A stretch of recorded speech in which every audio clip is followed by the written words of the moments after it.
Good evening. Hello, hello. Fussel, Thomas, Hearsay, Peter, Radfan, hello, and also Axel and Easy. Hello to you guys. Right, welcome to XP12. Hey, Luke. So we are here in Denver, Colorado. And yeah, so I know before you guys notice, yeah, something's not quite right with the scenery. I mean, the airport scenery at least. So I don't know what went wrong. Welcome aboard I haven't the been in Twitch channel X-Plane a long, long time. experience. Could new But subscribers please hello, make your Organ, way to the and first class Osprey, cabin, hello too. where complimentary drinks, snacks, and premium flight entertainment will be served. Thank you. MAN Flex SRS, hello. Good evening, Smile. Hey, Papa Charlie, good evening, and thank you for the 30 months of support. Thank you so much. It's a long time. Papa Charlie, thank you so much. And I hope you had a great weekend. Aussie, hello to you as well. So Osprey, quick question. For you, did the scenery load up correctly? Because I have a feeling that maybe with the orthos that I activated afterwards, yeah, something was a bit off with the elevation here. So it could be some elevation data. That's why the terminal maybe isn't quite 100% aligned there. But that should not be the problem. That's not going to be our main concern today. So yeah, we are definitely trying to get back into X-Plane 12. Reason being is that I am planning to do a shared flight with Organ Aviator next week, who's also streaming on Twitch. Yeah. The thing is, so Papa Charlie, the ortho patch now. Yeah, I looked at the folder, but I couldn't find the ortho patch in there. I mean, oh, actually, you know what? There is one. It's called Denver Patch OSM. So where would that have to go? That's the question. Hey, Toto. Nice to see you. So that's the question. If anything with the patches,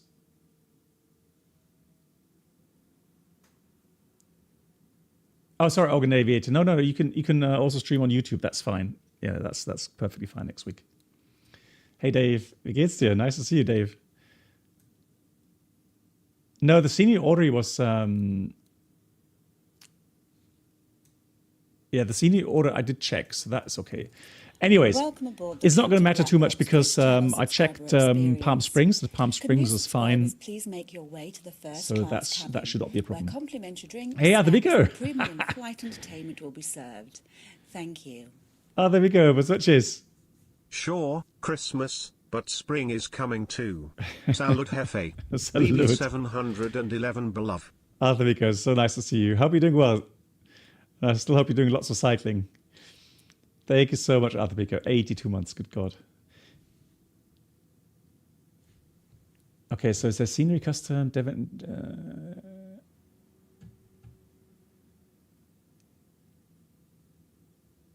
Yeah, that's the order. Yeah, I have that. I definitely have that. Oh, hang on. Let me show you guys. So the scenery order. I don't want to spend too much time in there, but I can show you the order in here. Let me just check. So I've got Denver right on top here. That's the Denver airport, right? And then I've got at the bottom, so below global airports. Oh, hang on. Is that... maybe I need to have those below the... But the mesh goes last, doesn't it? Or does the mesh have to go above the orthos? So I should put these at least above the...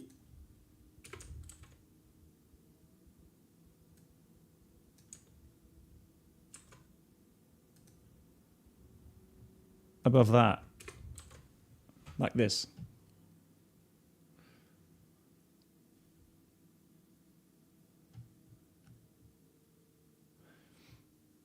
You have everything above the global airports and the ortho. The Denver meshes have to be above the other meshes. But this should now work, shouldn't it?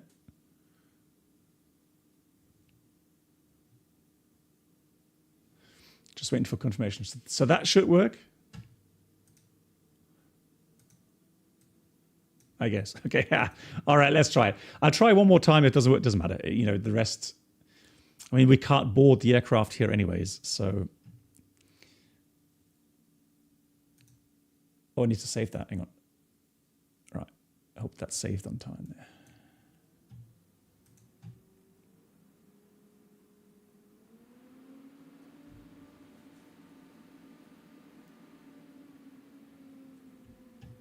Yeah, sorry. I just need to start again because I wasn't sure if it's saved in time.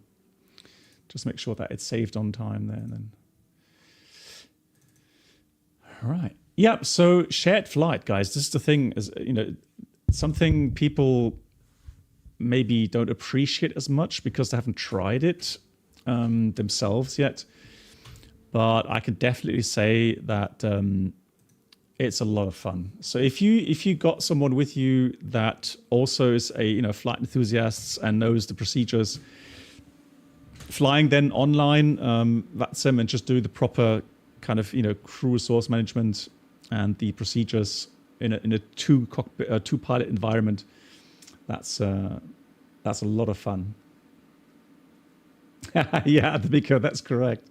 That is true. Hey, Rui. Yeah, and somebody's saying they're using auto-orthos. I can't use that at the moment because my download rate just isn't fast enough yet. So I'm still waiting for fiber to be connected.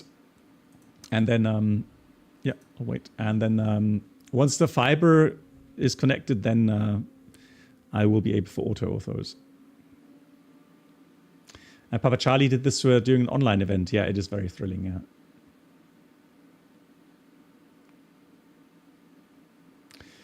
Okay, so some airport. Oh no! Look, it fixed it. Hey, it fixed it. You guys are brilliant. Thank you so much. Which means, yeah, which means we could have gone. We could have gone onto that terminal as well. Right, doesn't matter. We'll stay here for now. Again, we don't have GSX here anyway, so. Cool.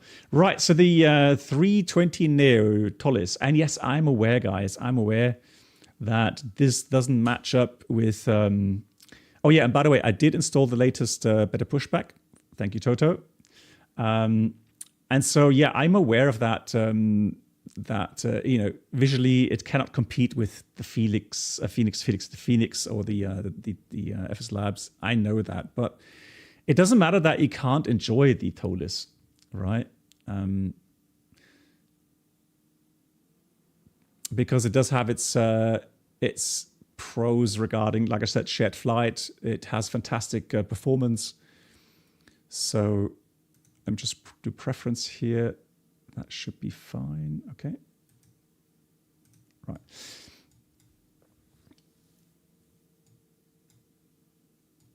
Yeah, exactly. If you got two people with you that know what they're doing, it can be very, very immersive. Right, I do have a different sound pack installed. I bought a sound pack quite some time ago for the Toliss, and so this is not original Toliss sounds. This is actually a different sound set, in case you're wondering.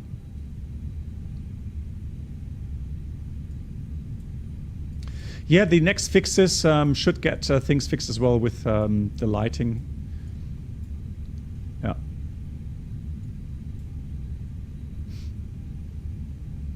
I think it's KPSP, yeah, Papa Charlie, yeah, it is. Hey, Cap Mitchell, how are you? Right, and we are going to go on PilotEdge. I've not been on PilotEdge for a very long time, so we'll do that. 5244, that's correct. Airline.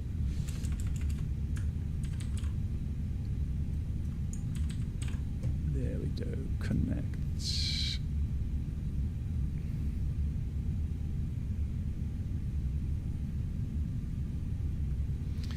Right, we've got a good database, which is nice. That's good to see. And then let's have a look here at AOC menu.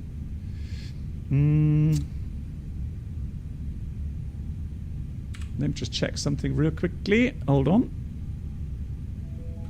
Account settings. Hoppy. Don't need Hoppy, but I need SimBrief.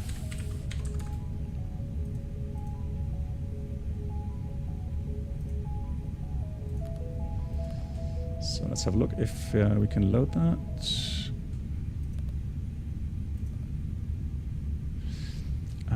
Let's do Denver to Palm Springs.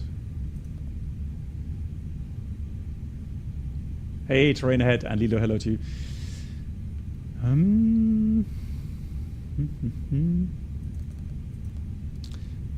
5244 cost index.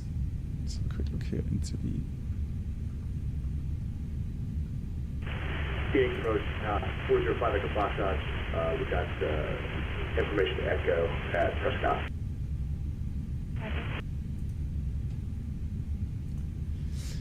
The routing is very simple. Let me just give you that here in the flight plan. Hold on.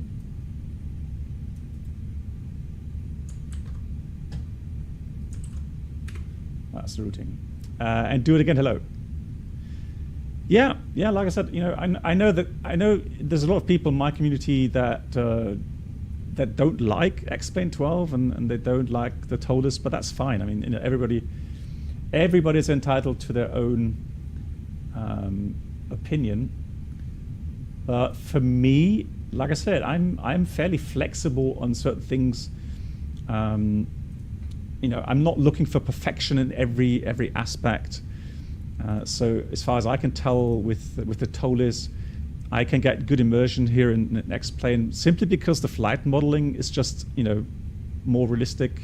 Unless you have like 30 knots crosswind, then I agree, then it's not so realistic. But apart from that, I do enjoy it. It's I don't get worked up so badly about these things than other people do.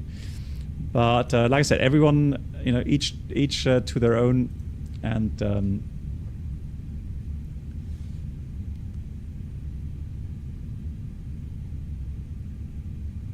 yeah, and especially with the shared flight, I've had fantastic shared flights here in the Toliss. Ask Mark. I really got him sweating.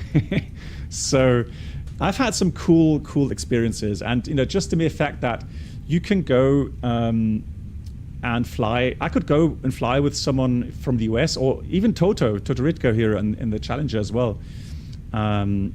Right, so yeah, we've had some great flights, shared flights, and it's so immersive.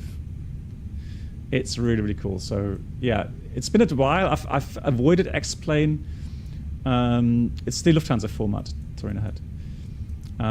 So I've avoided X-plane for a while because I got some really weird performance bugs. But I'm happy to say that I've got really cool FPS now. So also it feels very smooth. You can see here in game it gives you about 80 FPS now. On my monitor I've got 60 because I'm using half VSync. I'm using VSync with half monitor refresh rate.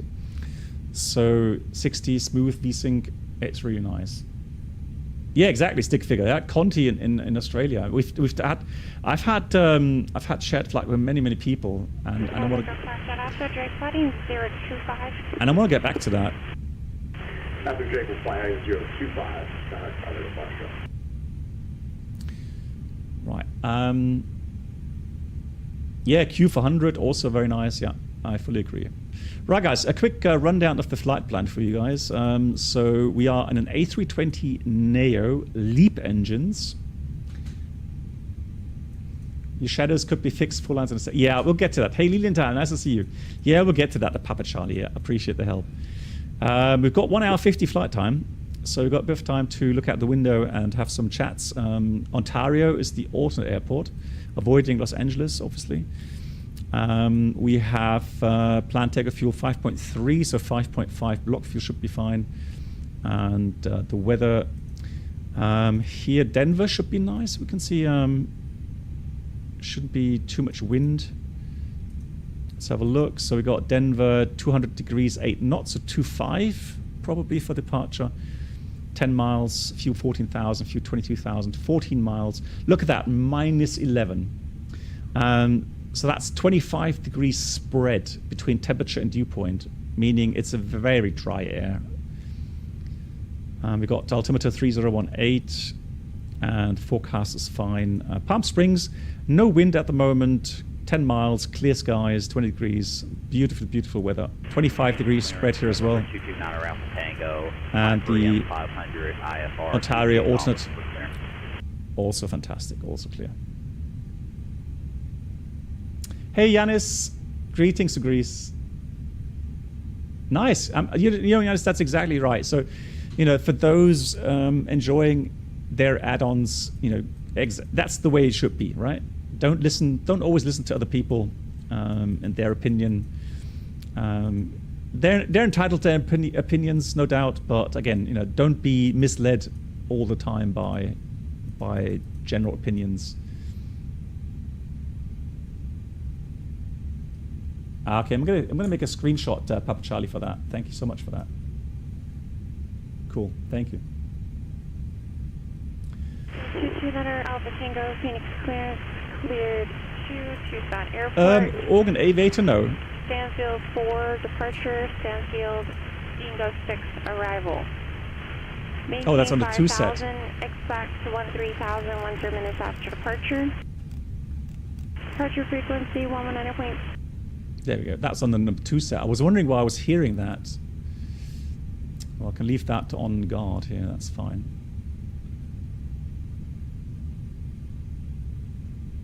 No, we're on PilotEdge. That's weird. Why does it say Volanta?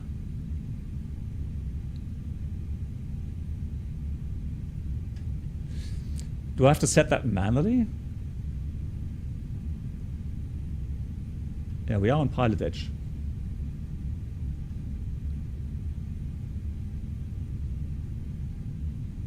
That explains why it sounds different, yeah. Cool, let's quickly have a look. So I want to have 5.5 block fuel. And for the passengers, we wanted to have 165. Cargo. Yeah, we'll do that. So we got max landing weight 67.4. And let's have a look. So that should now be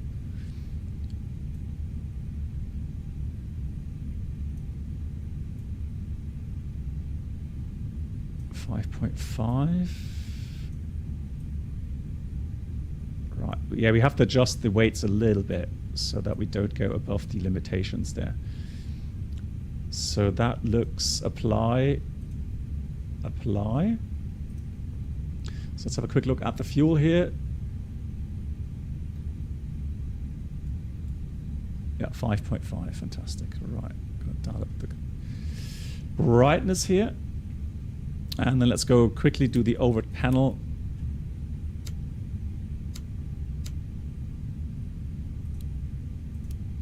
And I'm planning to get my clearance via PDC.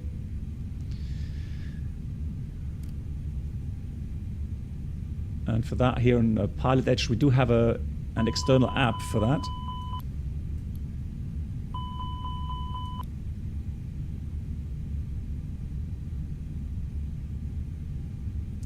Yeah, I think I'm not sure, Organ Aviator, I inserted my SimBrief ID into the Toliss ICSC, but maybe that was a bit late, so I couldn't do the init here, unfortunately. So I don't want to restart the whole aircraft again.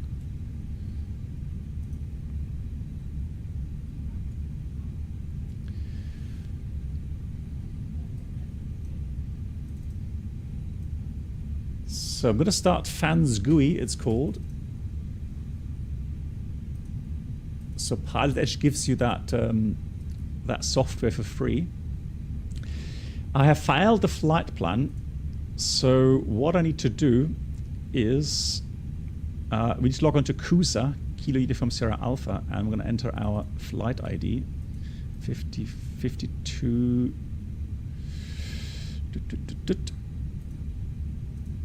5244. And let's send the log on. And so if our clearance has been worked on, we should be getting... Is there many flights? Really? Is there an event today? Does anyone know? Is there an event going on today? Yeah, I pressed saved preferences. Yeah, I did too. Right, we should get a clearance back. We should hear the tone. Once we get that, I'll let you know.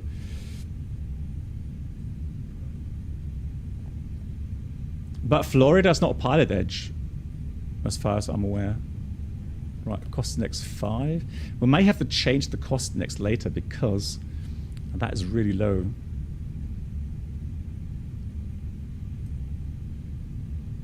One more thing I want to do. I want to use my... Oh, that's already working. So I do use the WinWing FCU. Yeah, that's working. Fantastic. The EFIS, I have not found... oh, okay, so it's running the Florida event. That is weird. Have they expanded? Right, I didn't hear a jingle, but we are getting our clearance here, as you can see. So we've got clearance to Palm Springs, the Baylor 6, Tehu, and then as filed, climb via SIT, expect 340 10 minutes after departure. Departure frequency is 26.1, and the squawk 2034. Let's accept that.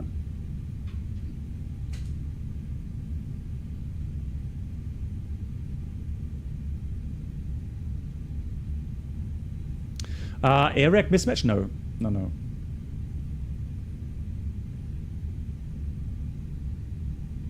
Yeah, because it shows current cycle, so all good.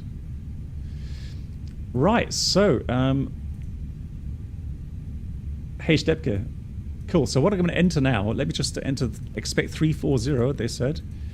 So enter that. We've got 15 degrees here. Although, let me just have a look quickly.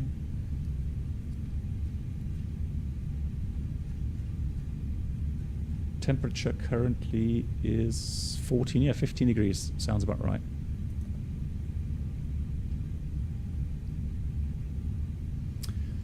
Okay, Stickfigure says they're running this special event to train real controllers. Oh, wow. Okay. Well, that's pretty neat. So we have zero fuel weight, 62.5. CG is 28.7, and the block fuel is 5.5. Right, so the alternate is Ontario. I'm going to enter that here, and then the alternate fuel. The Captain Black Box Twitch channel subscriber experience. Stepke, hello. Thank you so much, Stepke, and. Back on Airbus while here in the sim. I've been flying Airbus regularly. So all good with that. Stepke, thank you so much for 28 months of support. Much appreciated. The alternate fuel, Ontario, is 700 kilograms. Not much for a NEO, is it? So 700. Cool. Right, flight plan. Denver, departure. We've got runway. I assume it's going to be runway 25, Baylor 6. With the Tehu transition. Insert that. From there, it's direct to the Needles VOR. And then Palm Springs, we are doing the arrival. We'll do the Yankee RNAV 31 left, coming via the Spono 1, and the transition should be Needles there, and then approach via will be, let's have a look, Spono. Insert. Right, once the map is available, we'll check the arrival routing. For now, that looks pretty much as it should be. And then we can check the transition in a second here.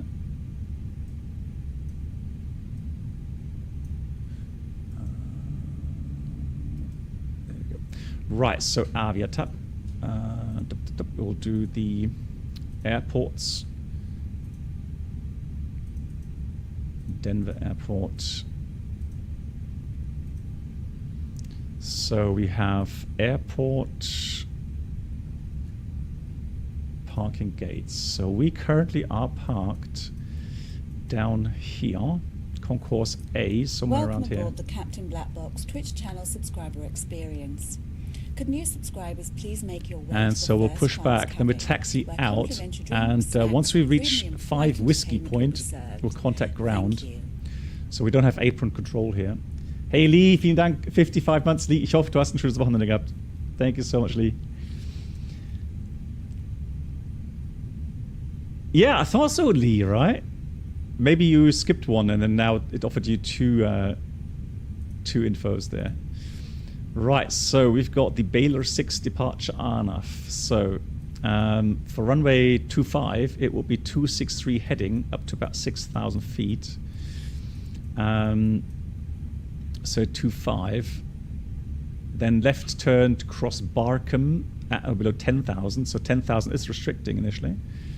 Then on track 246 cross Vaker at above 11,000. Sorry, Vaker above 11,000. There it is. So Barkham, Vaker, and then we've got. Just going to check here.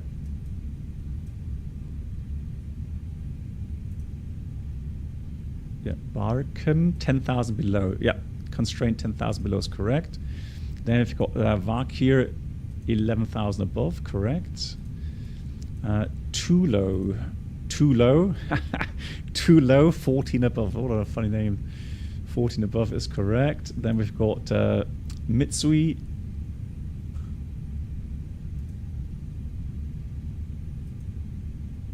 So Hilton, Mitsui. That should be 16 above. Yeah, no problem at all. And then, of course, terrain gets high over the Rockies. Then we've got Baylor. That's the end of our routing.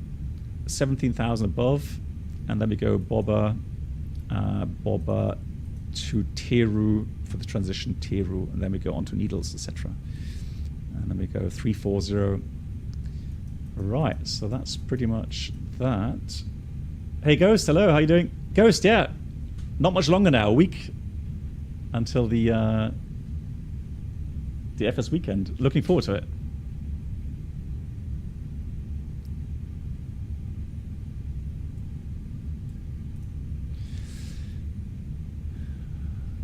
Right, so GPS primary is still lost. We're still waiting for the init, although I tell you what, we probably have to go init. Sometimes some aircraft, I don't know why, but some aircraft require you to actually press a line on reference, so we'll do that. So now we have GPS primary, and now we can check the routing as well as the arrival route there into Palm Springs. So there's the departure.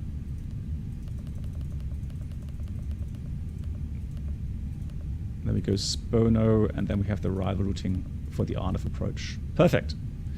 That looks excellent. PilotEdge is an ATC service in the US. It does cost a monthly fee, but for that you have certain daytime where you have guaranteed ATC service at the specified airports. So there's quite a number of airports where you get full control. And it's a very professional service. So they do expect you to prepare, and they do expect you to go through some training programs. And so it's more for the real world pilots, or those that want to go and learn more about the real world procedures. And yeah, the controllers do get paid there, yes. As to my knowledge, a lot of them are actually real world controllers as well. So to be honest, if you, let's say you would, you want to be, even for flying VFR in the US, right? And you live near an area like in LA or something, or San Francisco, right? So if you wanted to, practice some of these real-world procedures, how to get clearances in and out of, Class B airports or airspaces, you could practice that under, the real-world conditions, if you like. And so again, they do expect you to perform, right? And I know some people, some hobby pilots, and obviously or sim pilots, they're a bit kind of worried that to mess up. And but again, they're not going to shout at you straight away, right? You can get a few things wrong, but then obviously there comes a point where they will tell you that it may be better if you did practice a bit. Yeah, and it covers. If you go to PilotEdge website, it gives you the areas and the towered airports, etc. 263.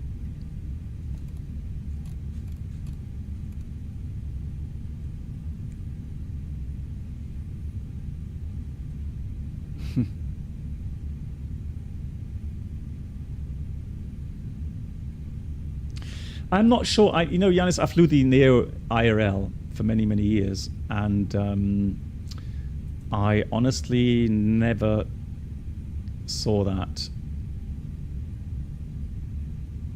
Wow, it's still an alternate law. Why? That is strange. Okay, let me just have a look here. What's going on? Oh, because we haven't started the engines yet. It's something. It's weird somehow how I see some indications, and I'm kind of wondering if that is normal or not. I know that we need hydraulics to get normal law, but at the moment I'm a bit confused. I would have thought it would show normal law here on the ground as well, but I may be wrong. I don't know. It's been a while. Right, let me actually let's get the takeoff data here through the uplink. So let's uplink. So we have 68 tons roundabout, takeoff weight, CG, runway 25 full length.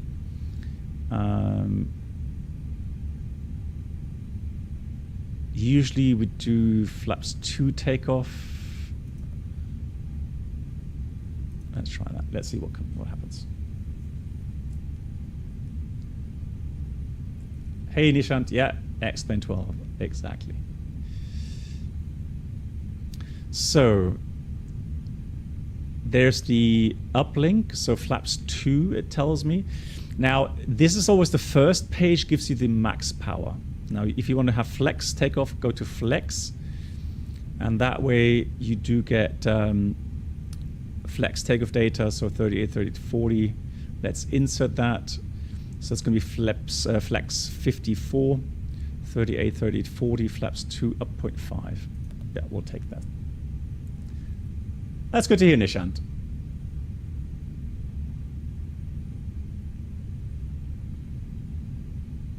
Right. Interesting that it tells me negative time. Extra is negative. Yeah. I think I did take a little bit extra fuel today, right? I think I took like 800 kilograms.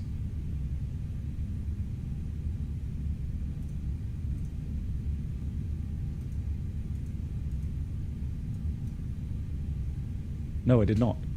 Initially, I planned with a bit of extra. Right, let me just refuel. We'll put 800 more in there. So I'm going to put 6.3 into the tanks.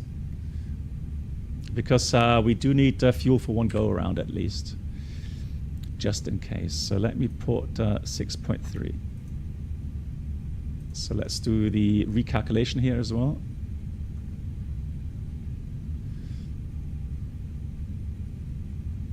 Nishan, I wish I could easily do that. It's just my time schedule sometimes, and a long range flight obviously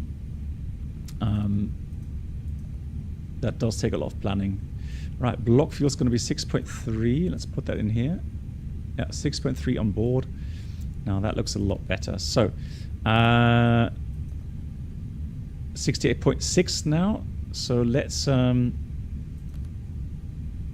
request the data again for the 68.8 tons. Hey, Negative. How are you doing? Nice to see you. Nick, a quick question for you guys. Nick, so I know that you have a PPL as well, right? Are you planning to do some real world flying this summer?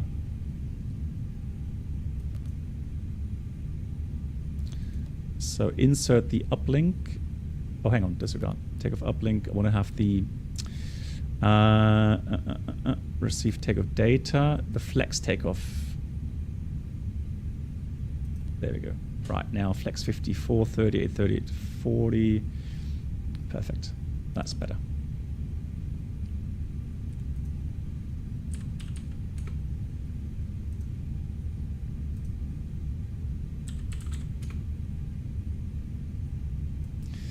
So Denver Airport has an NDP 2.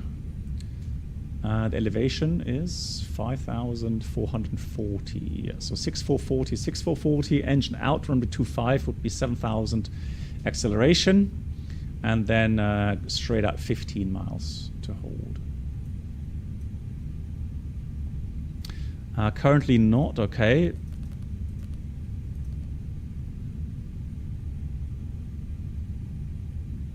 Yeah, okay. Yeah,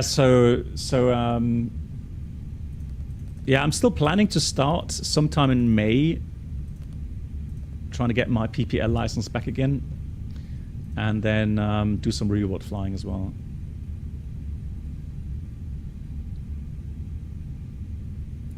I should have the XLR, yeah, I should have the XLR as well.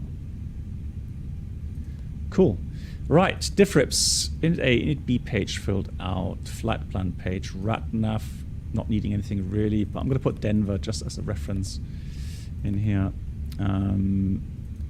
Secondary flight plan, copy the active. We'll do a quick return.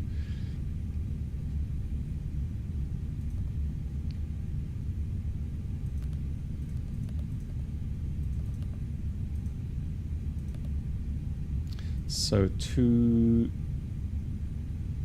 runway is 263. It's interesting that it says 263 degrees, but still is showing runway. Is it two? Hang on, no, I try not to get confused here. Let me just get the chart here. So is it really 25?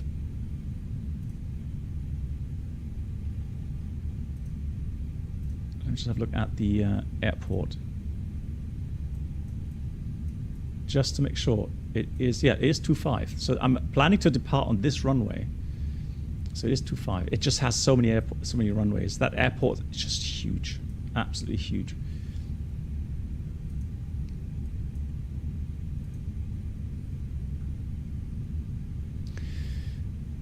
Right, and then we want to have 15-mile radius around that, and so that for the engine out, and secondary flight plan will do a quick return to Denver if anything goes wrong, and it said on the ATIS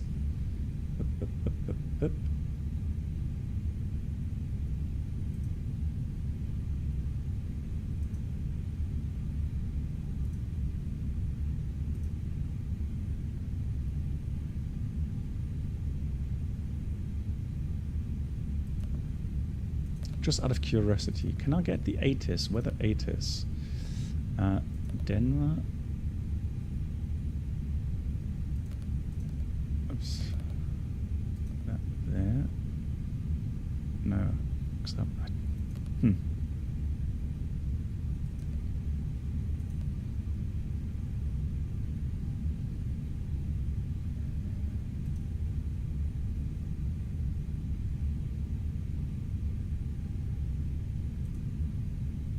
Let me just get the ATIS information there really quickly. So we have Denver ATIS currently, it says arriving runways is 16 right, 17 left, 17 right. So we're just going to go with 16 left. No star. Actually, hang on, 16 right, disregard. So arrival 16 right. Yeah, that's 5,000 meters long. That should be long enough. No star, no via. So that completes everything. We've done the briefing, taxi out, no hotspots. Otherwise, risks, so threat and error management. It's a high elevation airport. So higher true air speeds, higher ground speeds, performance penalties. But today we're in a NEO, so we've got plenty of performance available.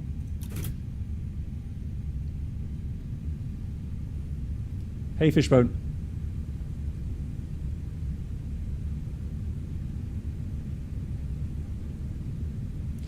Is it, hang on, so Papa Charlie, when you say the wind wing hardware is working out of the box, so I'm using the MF connector, not the SimApp Pro, because people have been saying they have issues sometimes with the SimApp Pro, so that's why I'm using. But the thing is, I've only found a profile for the FCU, not the all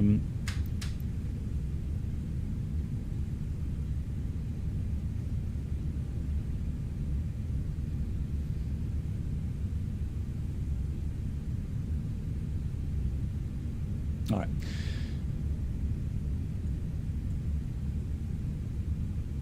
Okay, so then I guess I tell you what. Let me try that then. Let me try that. See if I get that working.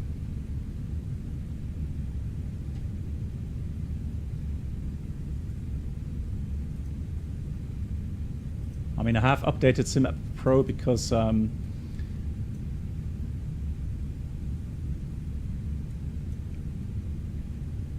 have a look here.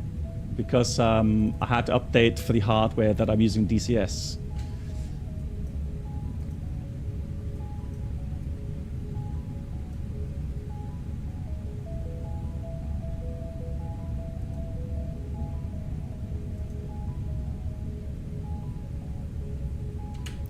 Oh, you are correct.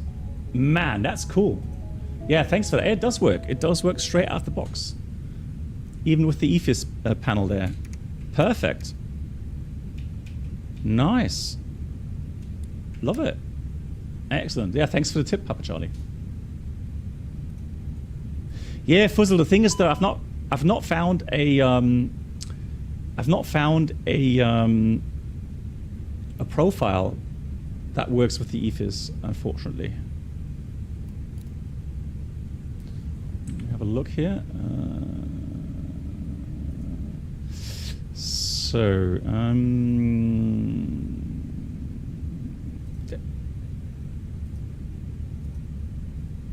so 3030, fantastic, cool. Right, I think we're ready for checklist. Oh yeah, and by the way, so I'm pre-planning the pushback. So again, we're facing this way. I'm going to go westbound, so we'll face this way.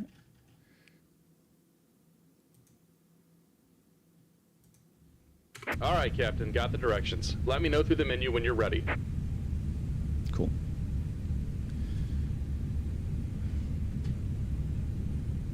Right. So I am ready for a checklist. Pinner, checklist, checklist, checklist.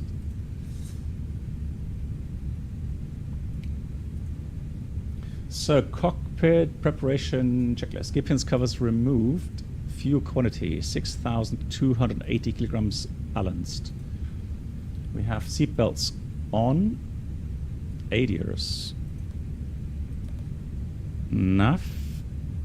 And bar F is 3030 set checked. That's the pre-flight checklist complete. Let's do the before start items. Ground from flight deck. Remove ground power and chocks. Removed.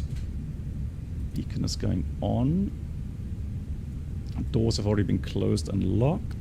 That looks good. That looks good. The cockpit door is closed. And then the squawk. Oh, what was the squawk again? The squawk was 2034. 2034. And that goes on above.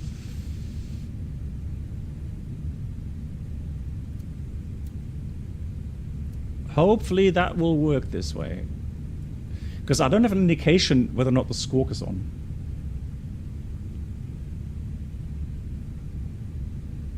Organ, fantastic. There is a profile for mobile flight if you want to use. Yeah, Papa Charlie. I saw a profile, but again, it didn't have the EFIS. It only had the FCU as a profile in there. But maybe I have to look again. All right, let's read the before start checklist. Parking brake is set. We have takeoff speeds thrust. We have 138, 138, 140, flex 54, and the windows doors closed. Beacon is on, and that's the before start. Great news, Captain. Your tow's coming. Check complete.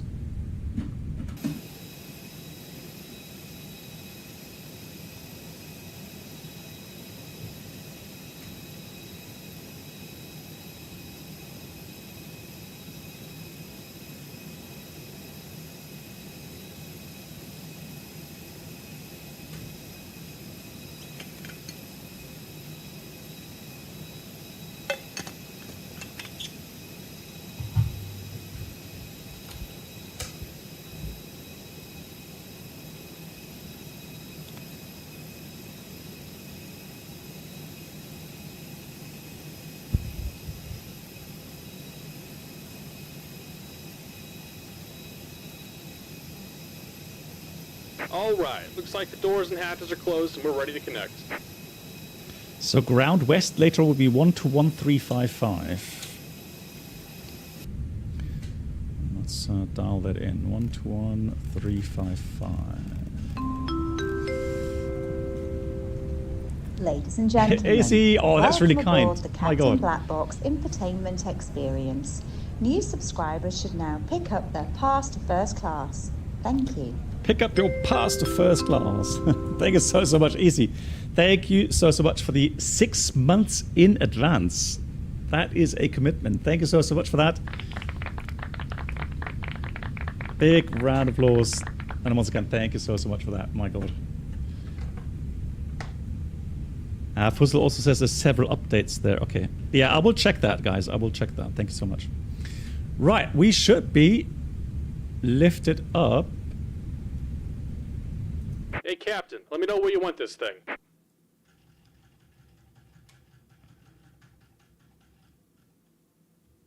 Welcome aboard, Captain. Tow's connected, bypass pins inserted. Go ahead and kill the parking brake when you're ready to go.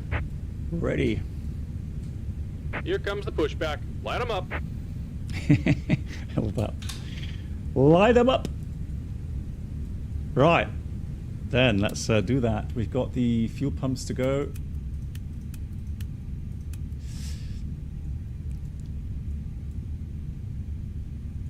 And then got the pressure. Let's do engine 2 start. Those engines. Crazy. Hey Voyager, moin, wie geht's dir? Hope you had a nice weekend.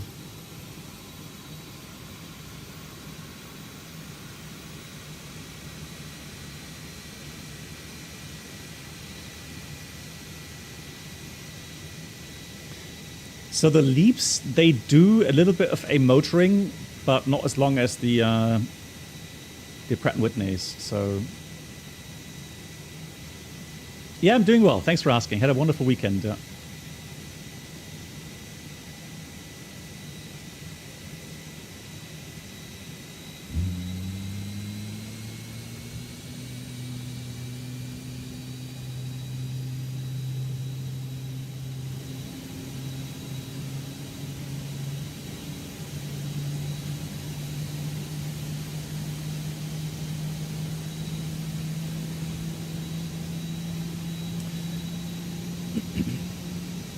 What's the motoring for? Yeah, so these new engines, they are extremely efficient, but obviously weight is always an issue. So the shaft, the inner shaft of the engine has a tendency, as it cools down, it has a tendency that it heat goes up, right? So the bottom part of the shaft cools down quicker than the upper part of the shaft, and that's typical metal behavior. It starts to bend ever so slightly, and in order to straighten up that shaft during engine Just start, about done here. Go ahead and set your parking brake. so before the engine is spooled up to higher RPMs, you do what's and called we're disconnecting the tow. a Give me just a motoring. moment. So you do a certain amount of time in idle power or at low RPMs, and that way, that rotation and the airflow through the engine cools the inner part and then straightens out the shaft to a point where you could then introduce fuel and get the rotation up.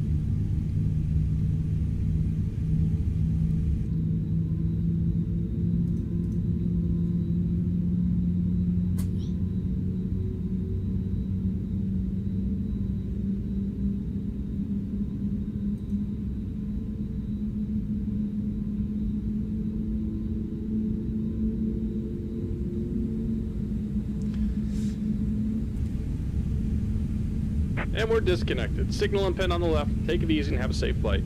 Thank you much. Have a nice day. Yeah, Lilo, the question is though, with what settings, right? DLS with I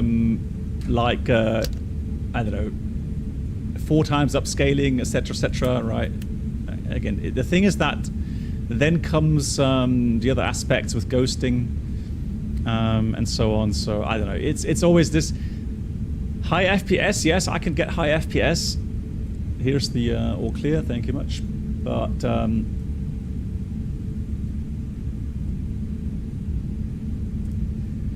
yeah, but using lossless scaling, so that's the thing, right? Externally, I don't know what's going on externally then.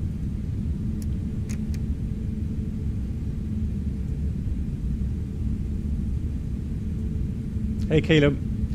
Yeah, like I said, it's just high FPS doesn't mean the best kind of sim experience. That's the thing. Because if then suddenly you have other aspects like ghosting and yeah, like I said, low or delay input lag. Full left, full right, neutral. Yeah, the thing is now, later on, I'm going to go and fly on the on DCS, where I actually do get 60, 120 FPS. You do notice that, yes, but again, it does come usually at a cost. Right, let's read a quick checklist. So we've got the after that checklist: anti-ice is off, econ status checked, pitch trim should be up a half, and 0, and that's the after that checklist completed. Right, so we're going to taxi forward until we get towards the ground maneuvering area, which will be at 3 Whiskey further up.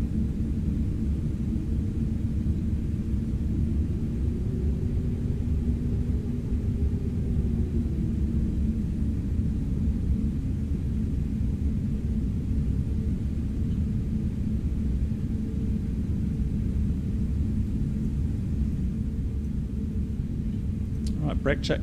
Brakes are working.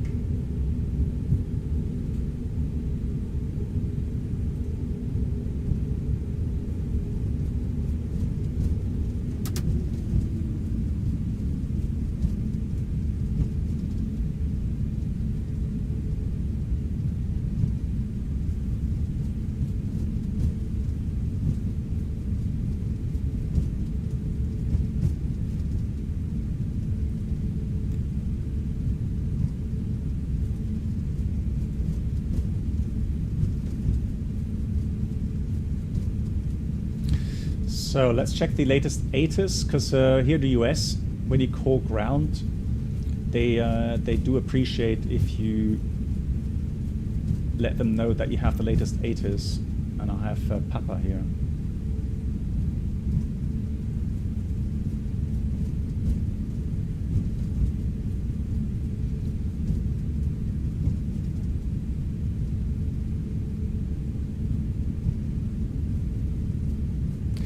Yeah, also, you always have to understand that 4K monitors will always have much higher a performance impact compared to, let's say, 2K or even HD, right? So it's always these things that you have to compare. And right, I'm just going to swing over at the end here.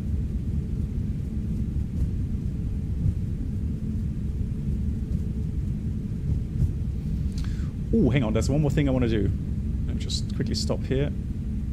I didn't do one more thing. I didn't check that I have push to talk set here. So joystick, we'll do the joystick. Yeah, X pilot, you see that I need to change that. ATC, connect, disconnect. Contact ATC. That should be the right. It's been very quiet here on the frequency. I hope I'm still connected. Let's see.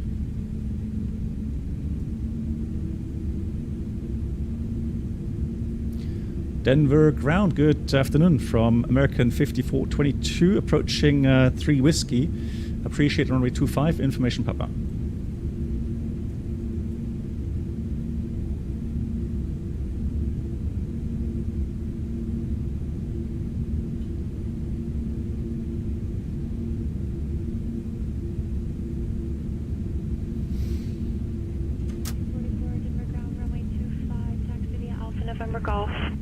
Alpha November Golf runway 25, American 5422. So Alpha November, then left Golf runway 25. This is also a very nice feature that you can change the volume on that knob there, right? As always, guys, as always, let me know if ATC is too quiet or too loud. 828 UPI altimeter 3016.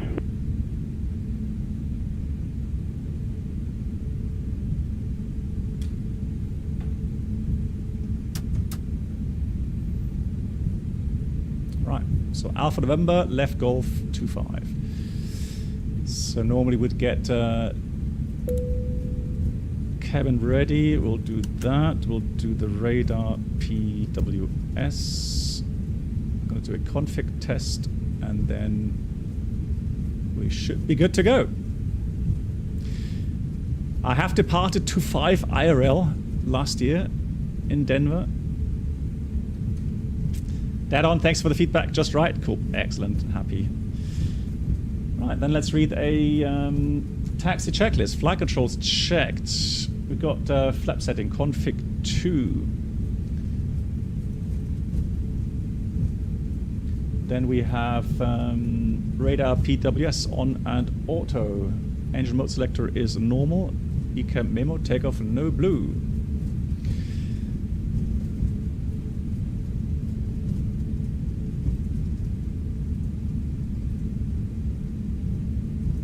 So now we look at the field for the frequencies. Tower runway 25 is 128.75.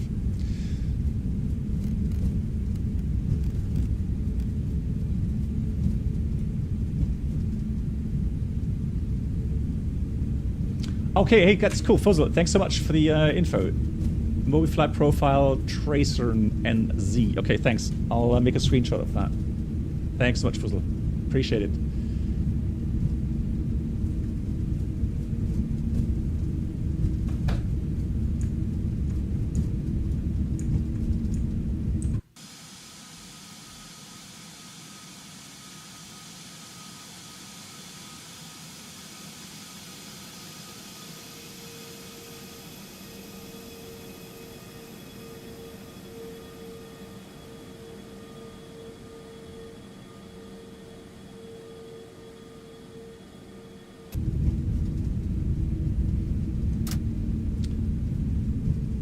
Oh, really? So that's for the fly-by-wire 380, but it also works on the A320.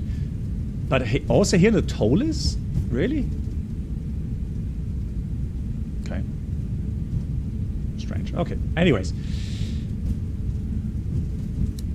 No changes to our departure routing as cleared. So the first limiting altitude is 10,000 feet. Transition, as always in the US, 18,000 feet. So I'll switch to tower. And then before departing, I'll also go and pre-dial the next frequency, 26.1. That's what we got the clearance as well, I think.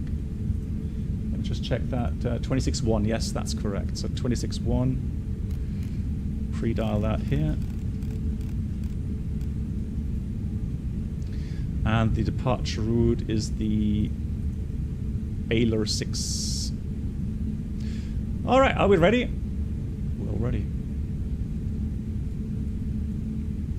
Denver Tower, good afternoon. American 5422, correction, 5244, holding short 25, ready for departure.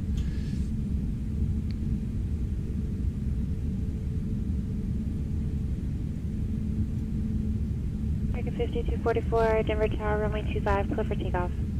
Runway 25 cleared for takeoff, American 5244.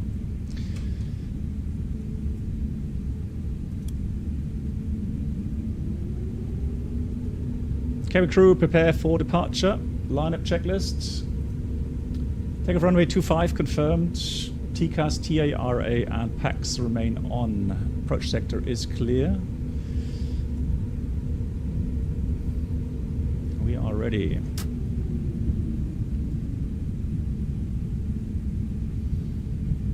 Looking forward to a beautiful flight.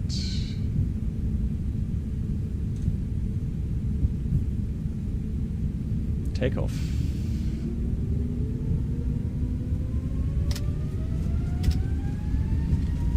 Manflex 54 SAS runway auto thrust blue. Thrust set.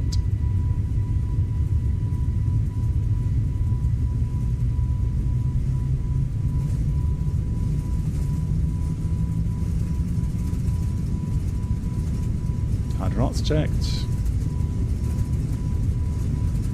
Yeah, I'll start the chrono. We'll do that. B1, rotate.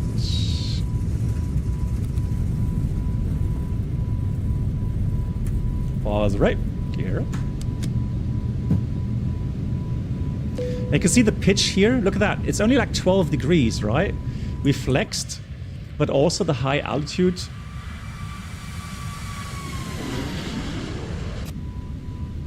That is exactly as it should be.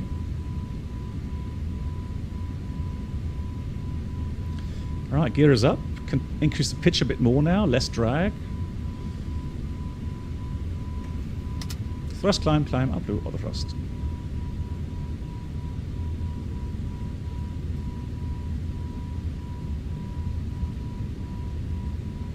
Flaps 1, speed check. Flaps 1.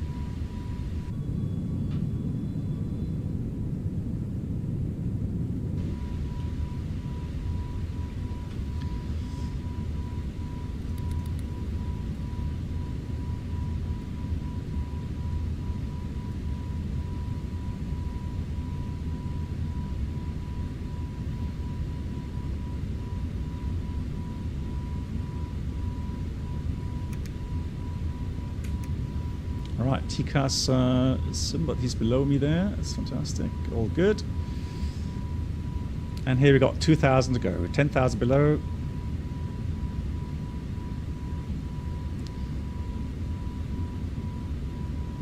Flaps 0. Speed check, flap 0.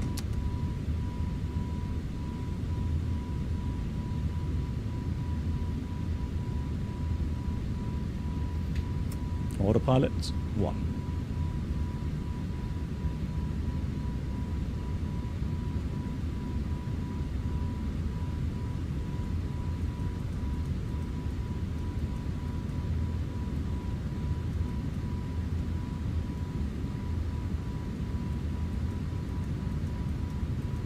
American 5244, contact departure.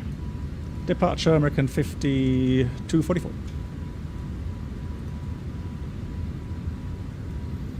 start.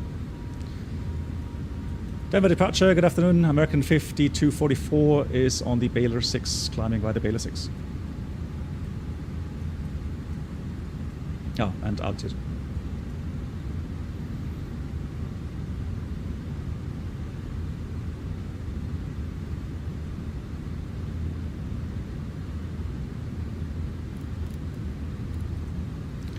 So we've got thrust climb out blue. Denver departure, American 5244 at 10,000, climbing via the Baylor 6.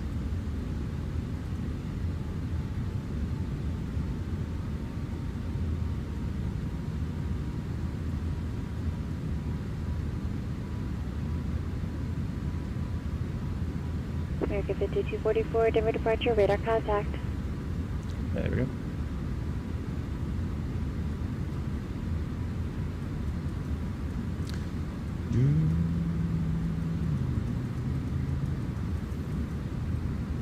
So top altitude is 230. That's what I should have put in here, 230. And that way we climb via the sit there. So we're already past 10,000 feet. And look at that, beautiful clear skies. Rocky Mountains up ahead. What we could do is we could put on our sunglasses. Ah, that's better.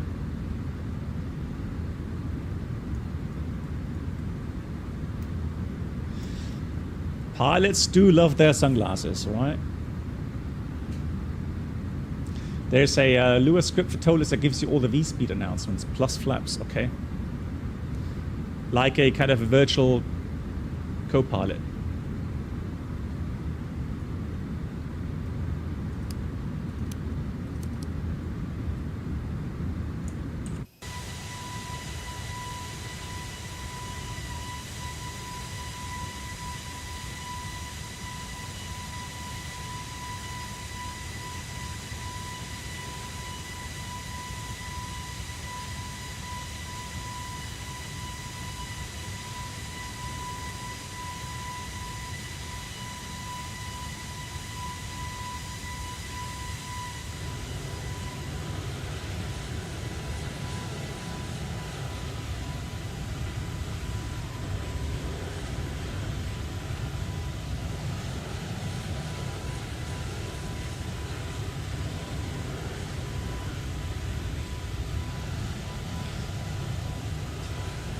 And again, having orthos just makes everything look really nice here in X-Plane.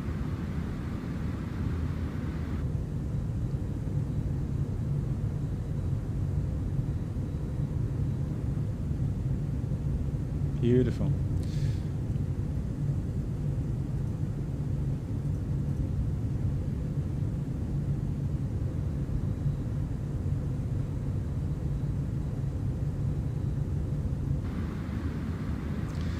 Alright, coming up transition altitude or level.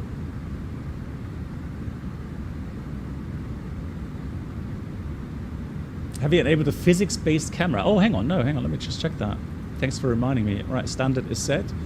So under what? Under the view menu near the bottom.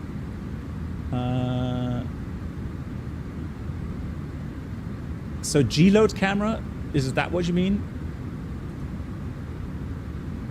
Aviation driver Moyne. And outside view, what's that? Outside view handheld camera.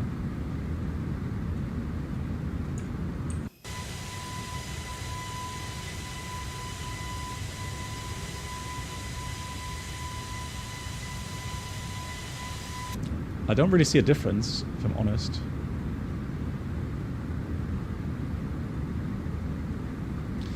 Right, so let's get the lights off. Seatbelts. And then a couple more things to do here. Fixed page, clear.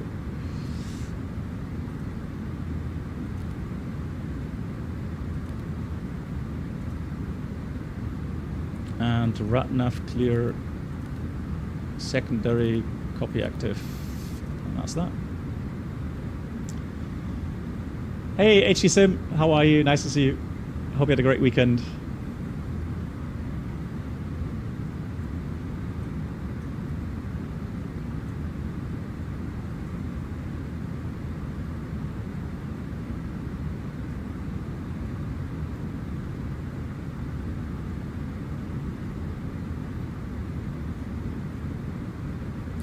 So 1,500 to go.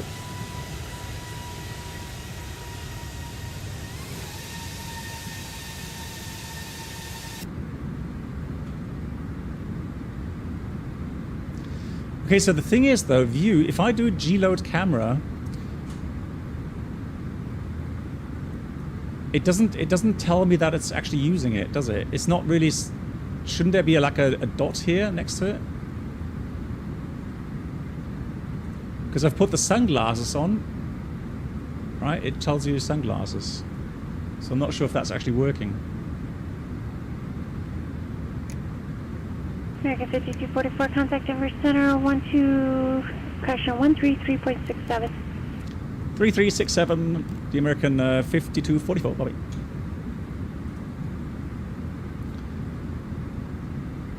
Denver Center, good afternoon, American 5244, reaching, maintaining 230. American 5244, Denver Center, climb and maintain available 340. Climb attainable 340, American 5244. Thrust climb, out blue 340, and that's the final level.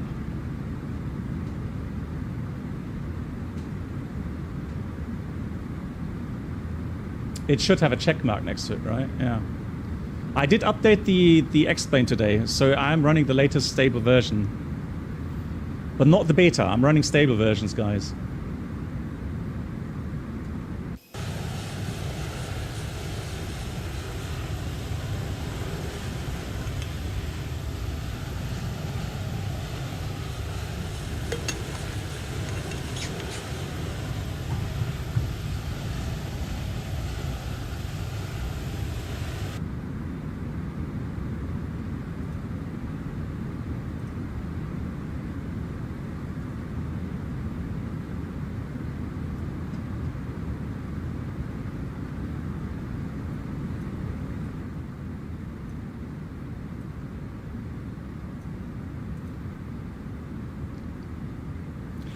I'm not using auto HD Sim. No, that's downloaded orthos.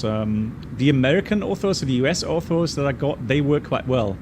I have a feeling that some of the European orthos that I had in X-Plane 11, those are not really running well at all. So, but again, I have to wait until I get my fiber connection before I'm able to use auto ortho.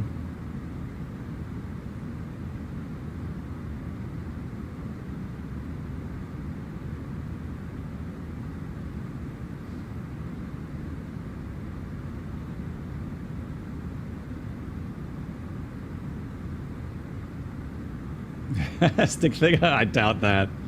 No, that doesn't sound like Sim Caesar at all.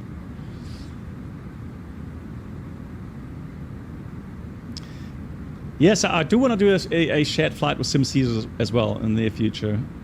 He's a lovely guy. He's really funny. I love him.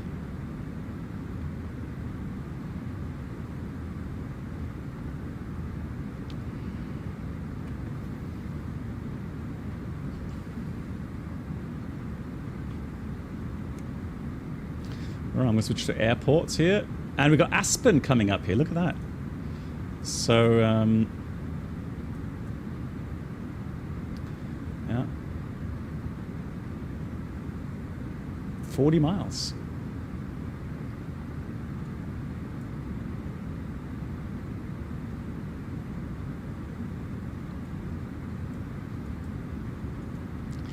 Now, let's have a look. Fuel on board 2.6. If I put costs an X25. The thing with the NEOs, and that's IRL as well, if you have a very low cost index in cruise flight, they get so if you go like close to your max levels, the econ speed is really close to the green dot, and it's just something I don't like to do. Because I'm always worried that, you know, green dot being the least drag to lift ratio point, And especially at high altitude, you can drop behind the power curve. And then if you have a disturbance, so like a little bit of negative wind shear, then the speed drops further, then the thrust isn't enough anymore to regain that cruise speed. So literally you have to descend. So you have to give up altitude to trade for kinetic energy.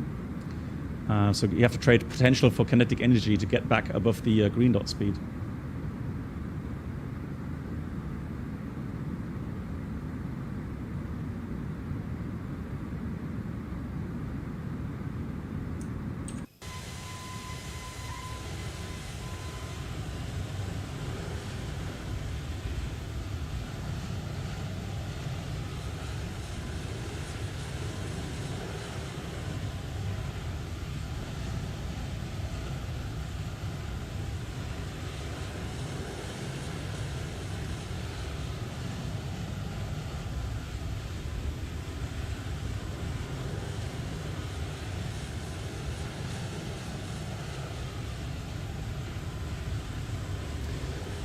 Got a great view of the Rockies today.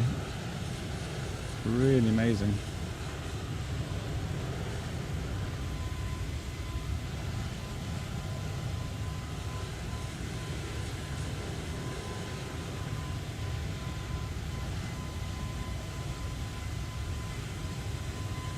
Oh, that looks so good. That looks so great.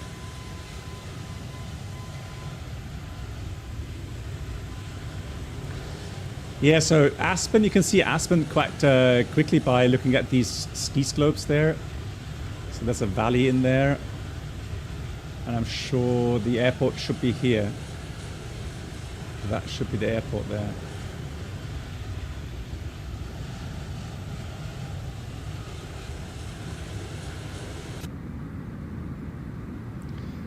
Alright, so I'm going back to vertical speed.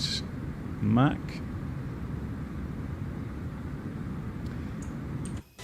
I mean, not in real life. I've not been to Vaga IRL, but I've been to Vaga on many, many live streams.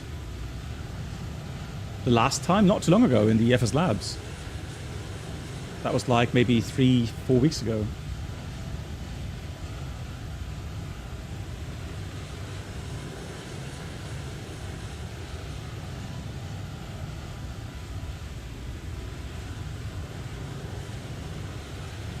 Yeah, Peter. Hello to you, Peter. Sorry for the late call, Peter. Yeah, it's. I agree that you know, especially in these lighting conditions, using orthos, that looks absolutely realistic, doesn't it? I mean, that looks better than Microsoft Flight Sim as well, right? I agree. But yeah, it's a shame that X-Plane is not able, or Laminar is not able to you know, to get these kind of orthos. Kind of out of the box into the sim.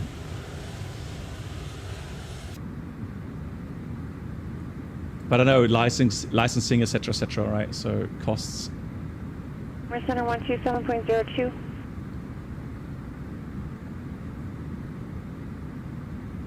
Can't start. November 828, contact Seattle Center 121.4. 121.4, 41828. Right, cruise. At Teru, 16 minutes after departure. I'm going to put TCAS to below. And then currently the... Seattle Center, Piper Arrow 41828 is 8,000. For 41828, Oakland Center, 14 altimeter 3010. Okay, I can hear them when I'm outside view. I was just worried that I don't hear them when I'm outside view. American 5244, contact Denver Center 127.02. 2702, American 5244.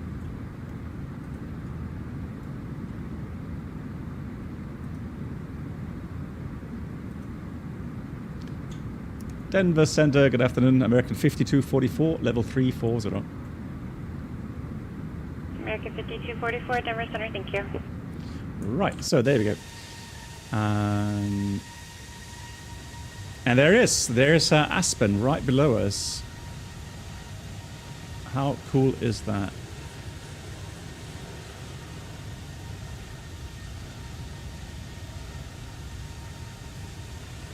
Yeah, Papa Charlie, that's exactly my thought, yeah. Knowing it's really expensive to do so.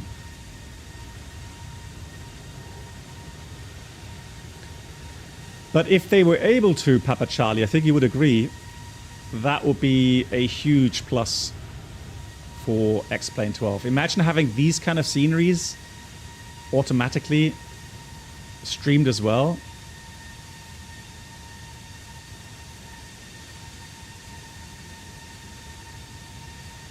Right, I mean, that would be amazing.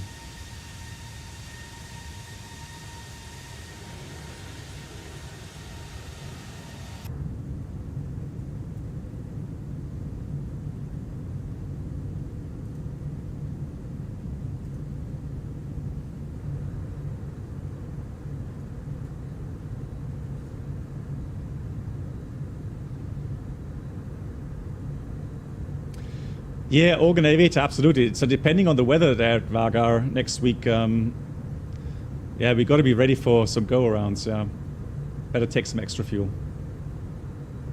And Stickfigure says, after playing flight sims for decades, I finally attempt to learn to fly this aircraft in the last few days. Your YouTube tutorials helped enormously. Thank you. Well, Stickfigure, thanks for looking at watching these videos. Yeah, my pleasure. So. And Stickfigure, let me know once you feel comfortable enough. Assuming you have X-Plane as well and a Toliss, then let me know. And we'll have a shared flight. And look at that, another ski slopes there. Lots of skiing areas. Incredible.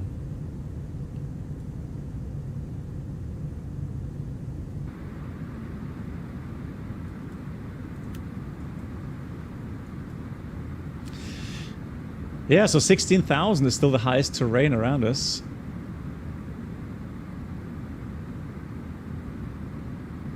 Well, now we're slowly getting into some flatter areas. Right, and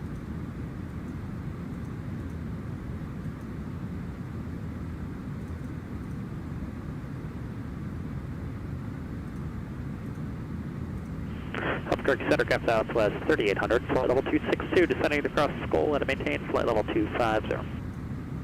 Southwest 3800, Oakland, correction, Albuquerque Center, Phoenix, altimeter 3023, descend via Harder 1, arrival, runway 78. Descend via Harder 178, Southwest 3800.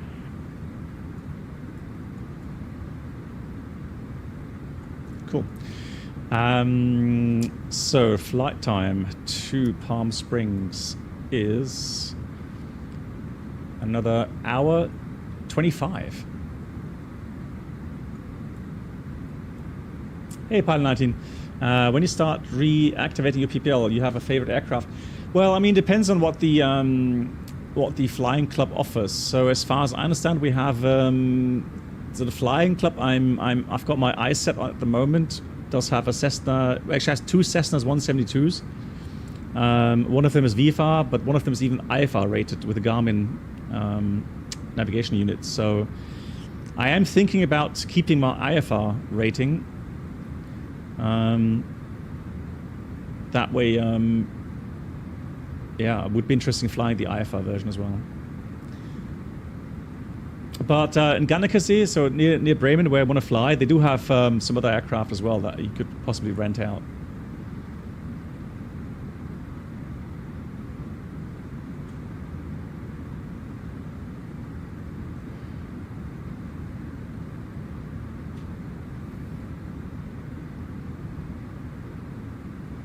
Yeah, so Gangster Napper, the controllers have a certain area. So later on, we may, if you get into the LA area, we may get a different controller. So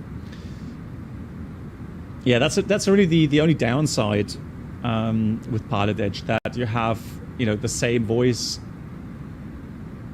over the next, you know, several stations. But then there are obviously then yeah, some other controllers. And they change shifts as well, so yeah, you'll hear some different voices from time to time.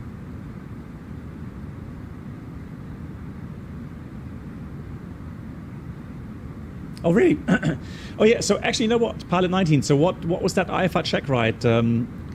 What did that include? What did you have to do for that? Because my last IFR check ride on the Cessna was like 30 years ago. A long time ago.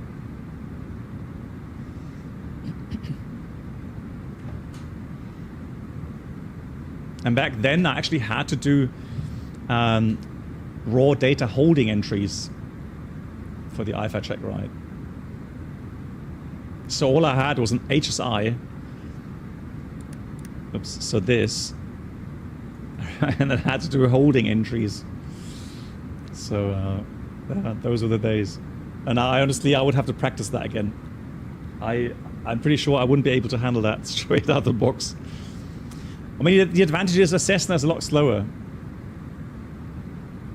So how did you have to do the holding then? Do you do the holding programmed through the Garmin, or so 2D approaches, 3D approaches, yeah?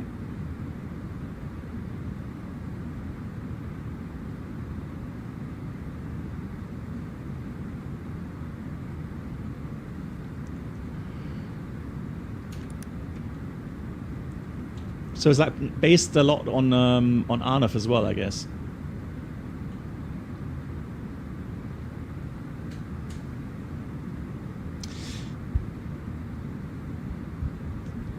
Okay, so the holding manually, what really with timing, etc. Okay, back to the study books it is. Well, I guess we can practice that here in the flight sim, can't we? So that's a cool thing here in the flight sims. You can just practice that here.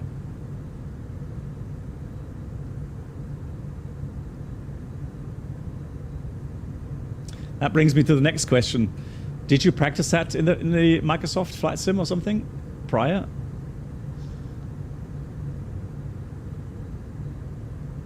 Yeah, the reason why I want to keep the IFR rating is the following. So to get an IFR rating is quite expensive. But since I have an ATPL, including the IFR rating, it's actually fairly simple, and it's not that expensive for me to maintain that IFR rating. And the thing is that you are a little bit more flexible. Obviously, you know, these aircraft, these GA aircraft don't have proper de-icing means, right? So anytime you have icing conditions, yeah, you're pretty much, you know, out of luck anyway. So, you know, you wouldn't be able to fly in known icing conditions, right? So, but let's say, you know, you fly between, I don't know, if it's like warm, right? It's you know, there's no risk of icing when you're flying through the clouds. Then obviously it does help to have an IFR rating, and then you file, you know, oh, actually, you know, you start at VFR maybe, and then you see that you know, weather is getting worse, lots of clouds, and yeah, you just call ATC, ask for an IFR pickup.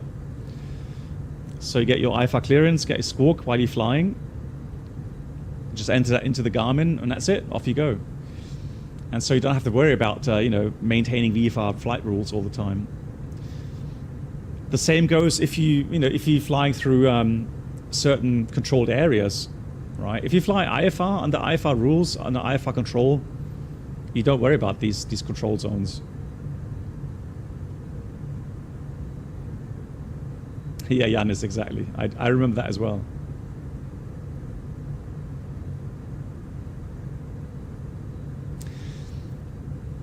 In theory, you don't have to. Well, I guess Pilot 19, you still have to get your. I don't know how many flights you have to do every 2 years. Is it 20 hours in 2 years or something? Including some, I don't know how many landings, but yeah. They don't like Y or Z plans in Germany. I mean, it's one thing whether or not they like it, but I mean, if you file your plan or you get your flight plan, I mean, the worst thing they can do is stand by or call you back, and then you wait and circle until you get your clearance. But otherwise, I mean, they won't refuse it. There's no minimum flights for IFR. Okay, that's interesting. Didn't know that.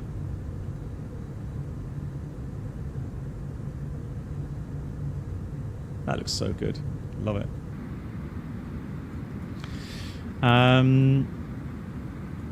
You got the equitime point. Yeah, time looks good. Fuel looks good. So we had T-Route 5.0 at 25. Let's have a look.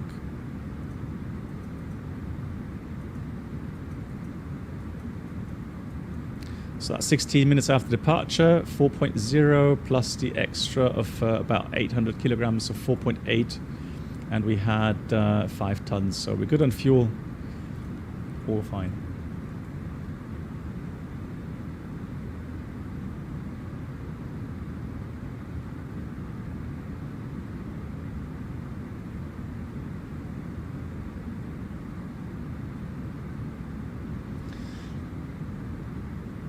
Yeah, it depends, of course, on your on your examiner, on how he or she conducts that check ride. Because I remember that once my first year.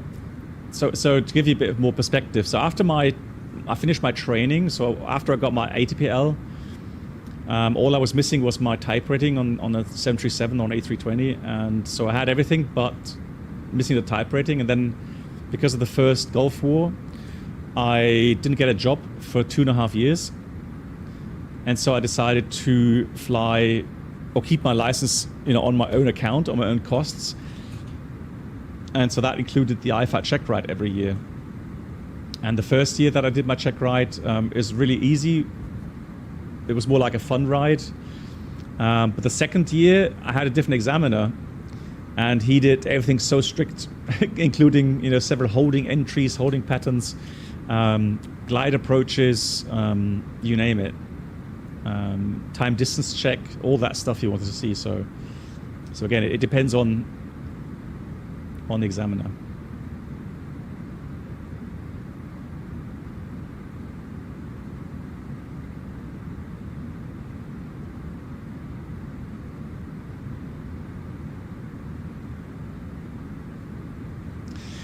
Well, the good thing is now that I, because of my profession and I know many real-world pilots, and I know a couple here in northern Germany.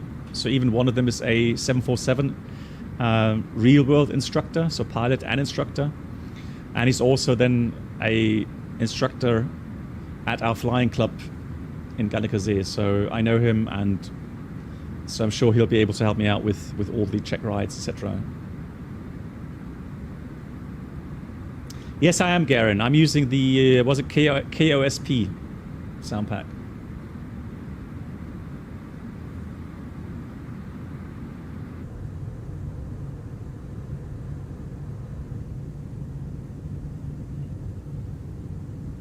All right, people on left have a much more beautiful sightseeing tour today.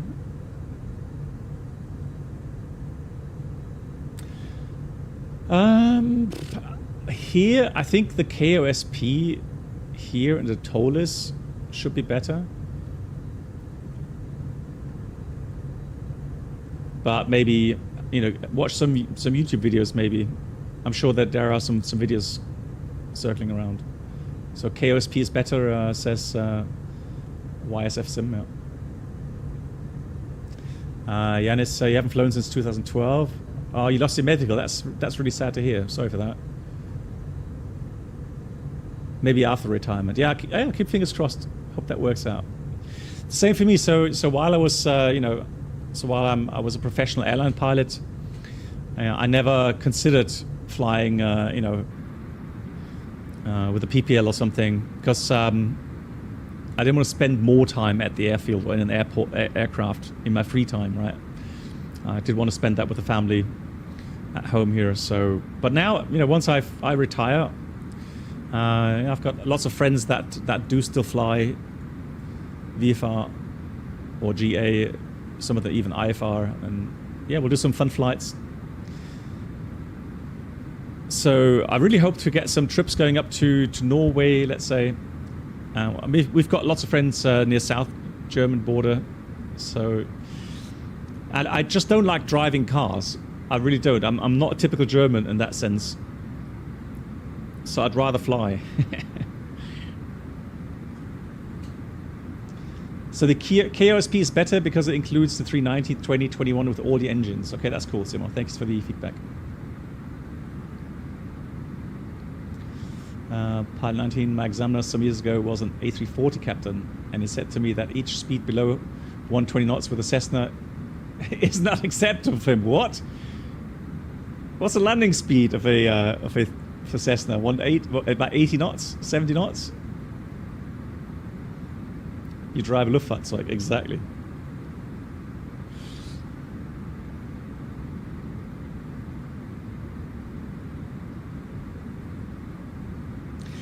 In Xena, well, I do want to get a I'll stick with I'll stick with a single engine rating. I'm not going to go dual rating. So it'll be single engine rating, but yeah, IFR. I don't even know the exact combinations available these days. Southwest 3800 Phoenix approach. Thanks for hotel. Clear ILS runway 25 right yeah, approach. well, Contact Phoenix mainly Cessnas. I'm not even sure if we have Piper in our flying club. I have to check that. So the thing is that the last time I was at that flying club was many years ago, and they only had 2 Cessnas back then.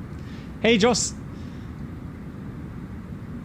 how are you doing? And looking forward to meeting you next weekend. Looking forward to that.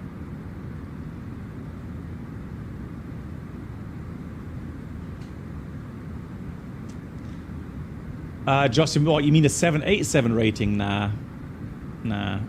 I think that will be too expensive to do, I think. Yeah, I don't want to fly commercially. It'll just be PPL. So it'll be PPL IFR, single engine. Yeah, I don't want to fly commercial. Hey MAN, how are you? So 70 knots, 70, 80 knots is the approach speed of a Cessna. Yeah, that's what I thought.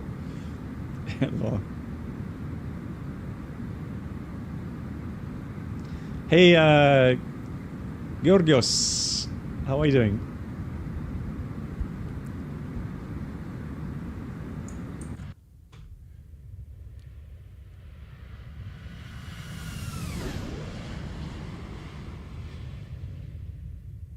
Lovely and smooth. Right, now we're getting into an area without orthos, it seems. Yeah, so that's the boundary from Colorado.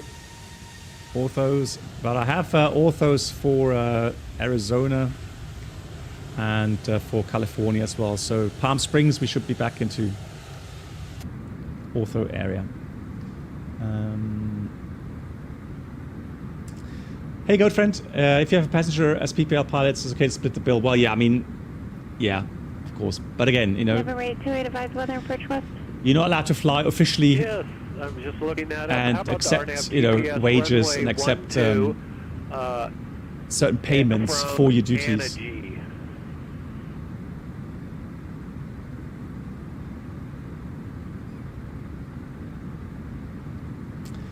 Yeah, okay, Joss. Yeah, looking forward to hearing your views on that.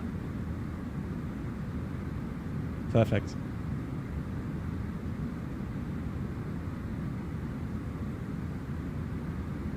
Yeah, I'm excited for FS Weekend next week. 4128, clear direct to Energy, cross Energy, outer above 6,000, cleared. RNAV, runway 12 approach, reported bound from Ferns. Right, for the plan, let's do a quick look here. Direct to Energy, cross Energy, outer above 6,000, cleared for the RNAV GPS 12 approach. 41828. So, for the arrival, we're doing the Spono 1 arrival. Out of Needles, and that will bring us to Spono, and then it says expect radar vectors to final approach course. Now there is a approach, so we could do the RMP Yankee 31 left, which does have a transition out of Spono.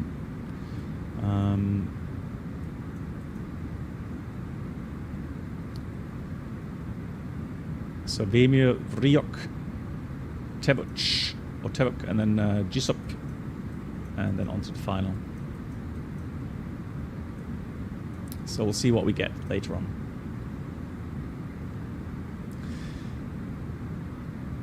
Yeah, Joss, it is. It is. Does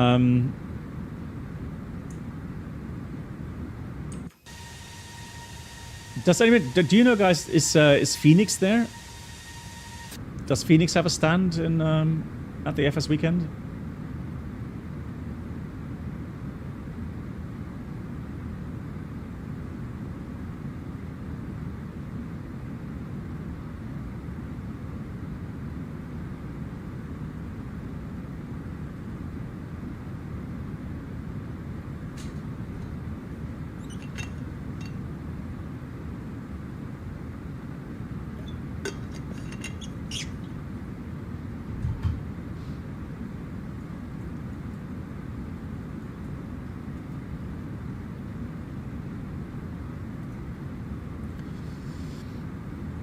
Right, let's have a quick look through the systems. So we've got the electric page, 2 batteries, and we have main generator 1, generator 2.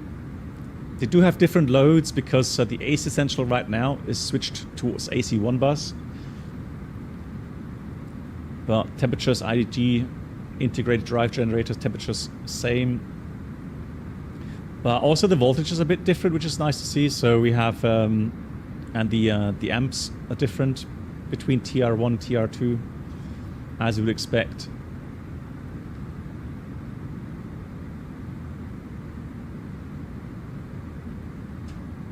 Hydraulics, a little bit of a cold soak. So the A system, or the green system, is the bigger system. So that as it cools down, that liquid cools down in the cold air, it does lose a bit of volume. That's why I have a little bit less indicating there. That gets back to normal range during the descent. Pressure output looks good. Bleed system. Now that is a bit unrealistic. That should not be open in my opinion. But fairly high RPM, so the high pressure valves would normally be closed here. The intermediate pressure from the compressor should be fine. And then only during the descent, once the RPM drops, then the intermediate pressure may not be enough for the demand, and then the high pressure open up.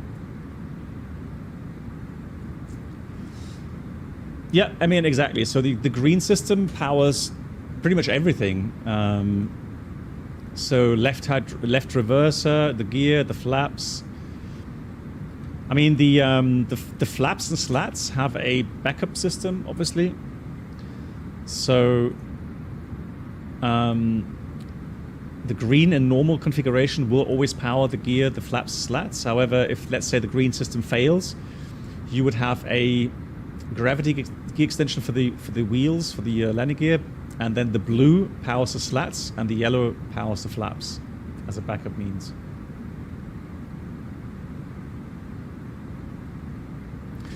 Yeah, I mean, that's partly true, but also as time goes on, as the fluid cools down,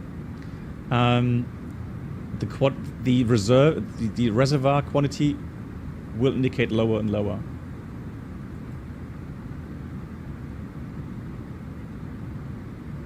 And they have an official name for that, cold soak. And not Phoenix, no, Phoenix, I meant Phoenix. Phoenix for the A320s.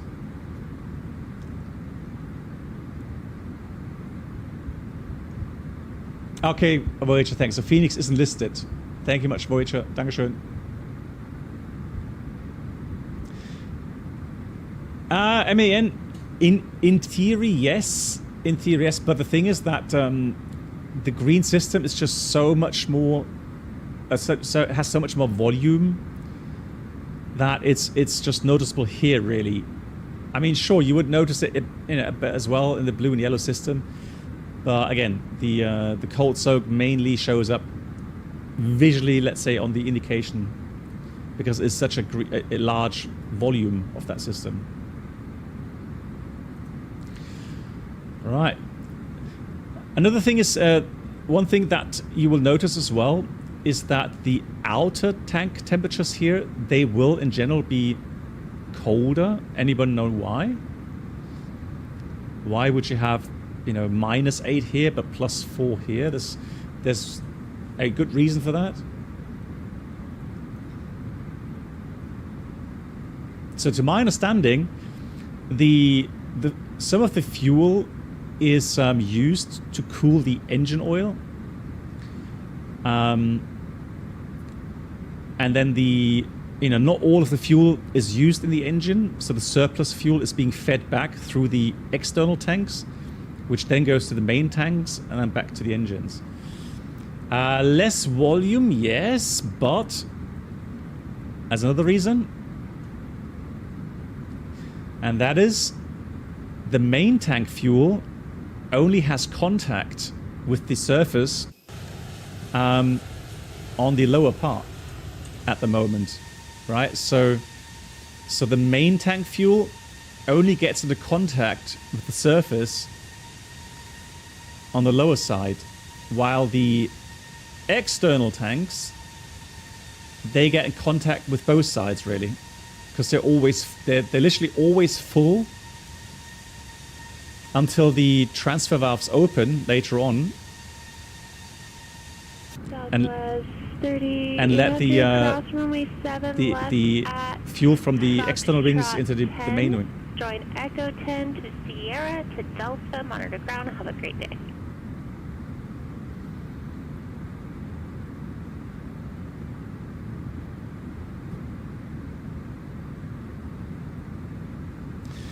So weirdly enough, in wintertime, that's something you would have to consider in wintertime, and if you have a longer flight. If you take a lot of extra fuel, what can happen then is that the transfer valves never open during the flight, because the main tanks never drop below, I think it's 880 kilograms, I think it is. If that happens, then guess what? Because the cold fuel touches the upper part of the wing, you can get frost on the outer wing parts. All right? And then there's a little trick. There's some circuit breakers on the ground that you can pull to open the transfer valves. And then the cold fuel mixes with the warmer fuel. And then if the tanker or the fuel truck gets more warmer fuel into the main tanks again, you can sometimes avoid icing on the outer parts of the wing.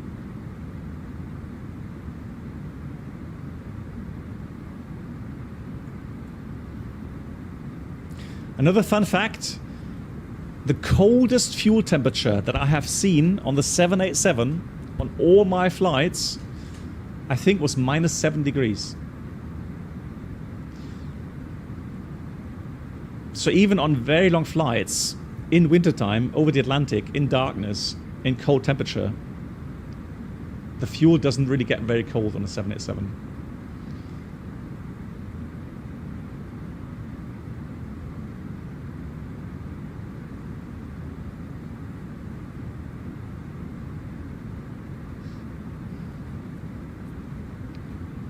Which is nice, because I remember the 747, when you came from the US and you have a freezing point of -40 degrees, your first warning is then -37 degrees fuel temperature. 244 contact Los Angeles Center 124.62. Have a great day. 2462, you too. Thanks a lot. American 5244, bye. So now we should get a different controller. Los Angeles Center, good afternoon. The American 5244, level 340.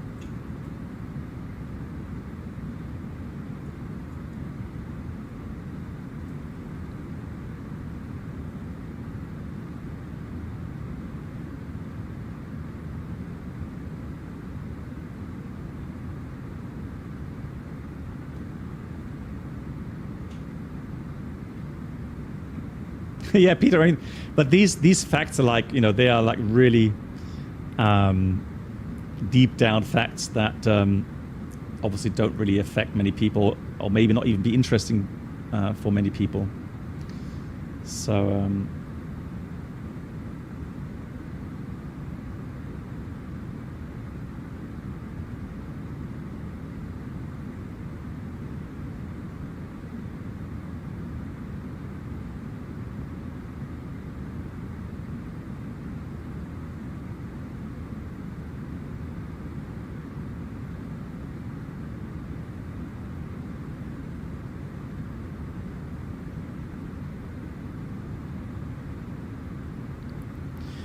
Right, did I copy down the frequency wrong?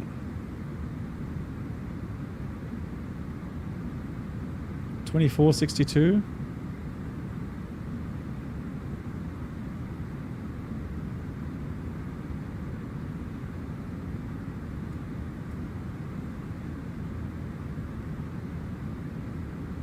No, that's right. At 12462 is a valid frequency. Los Angeles Center, good afternoon. American 5244, maintaining level 340.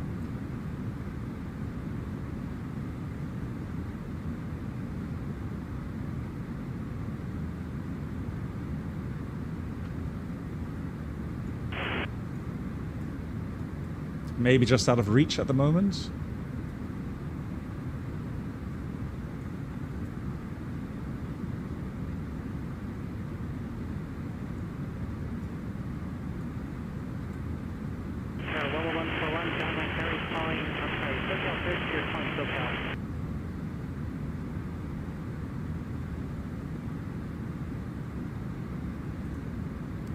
Yeah, but that's 625.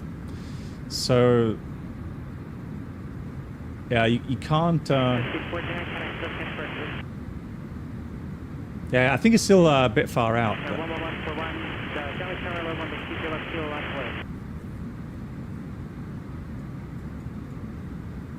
Oh, hang on. Do I have? Oh, hang on. Do I have the correct spacing? Let me just check something.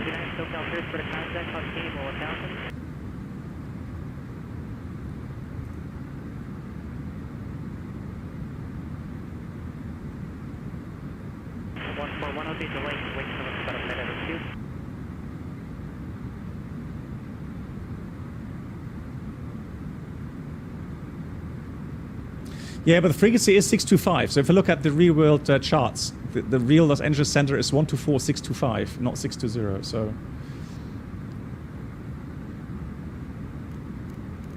And I have the 822 spacing. I'm pretty sure. Yeah. For 667 Zulu San yeah, I do. Ground runway 6 taxi Alpha.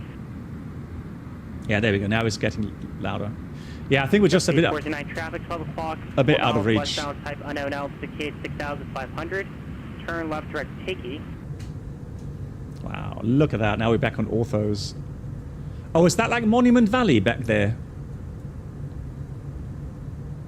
And I pop a golf actually. Turn left thing 360 now and instead of maintain 7,000.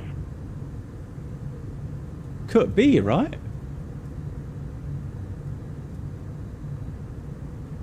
It's 9 public golf. You're transmitting on a previous frequency. Let me just check the general direction. Because needles and so on, yeah. I mean, 69 public golf, affirmative.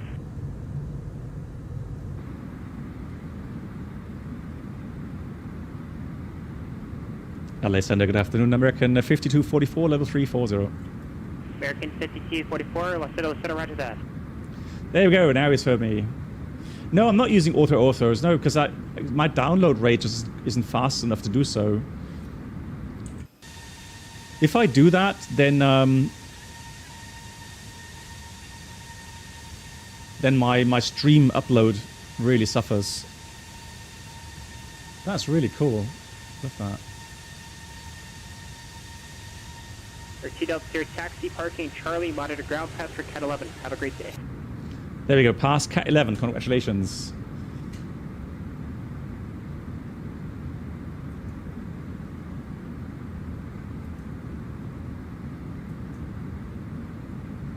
That Papa Golf Airport, 11 o'clock, position in 10 miles, port and safe.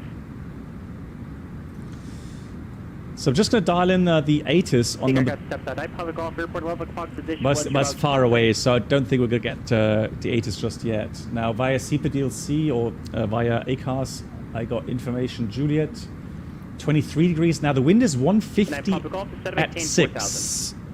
150 at 6. So it says 13s are in use. Oh, that's brilliant. Oh, that's really cool. I'm really happy for that. Because that means we can fly a really scenic Arnov approach. That's actually really cool. So we would have the Zulu RMP. Look at that. So via Spono, if we do that, that's going to be a lovely, lovely approach. One of my favorite. Really nice. Oh yeah, that would be cool.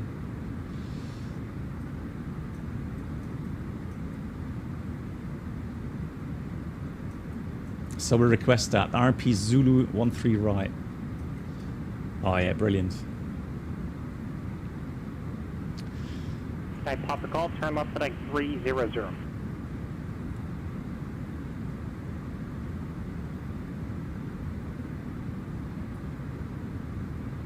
Yeah, 10 miles, 23, clear skies.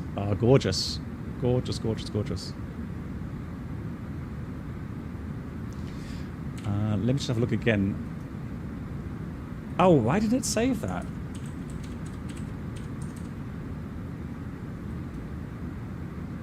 What? It's 75 Tango Camry appear to be attacked. Oh, the ID number.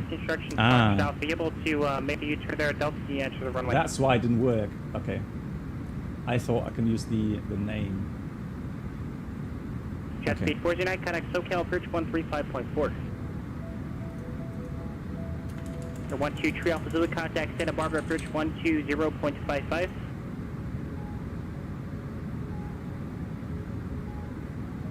Night Papa Golf, airport left side, and let's call it 7 miles. Right, there we go. Yeah, MEN, thank you much. Exactly. Need the number for Night that. Papa Golf, cleared visual approach, runway 13 right.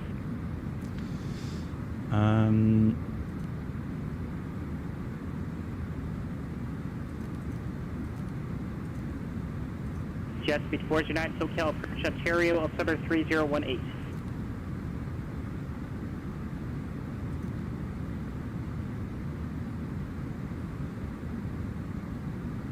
I wonder, does that only work after I restart the sim or something? Oh, it doesn't matter. Hey, Krishna. How are you? 12 Tree Alpha Zulu, Santa Barbara approach, Santa Barbara altimeter 301, that area is Alpha. Not anymore. I did use the Beringer, turn left, but I'm not using that anymore, no. I'm actually using Elgato.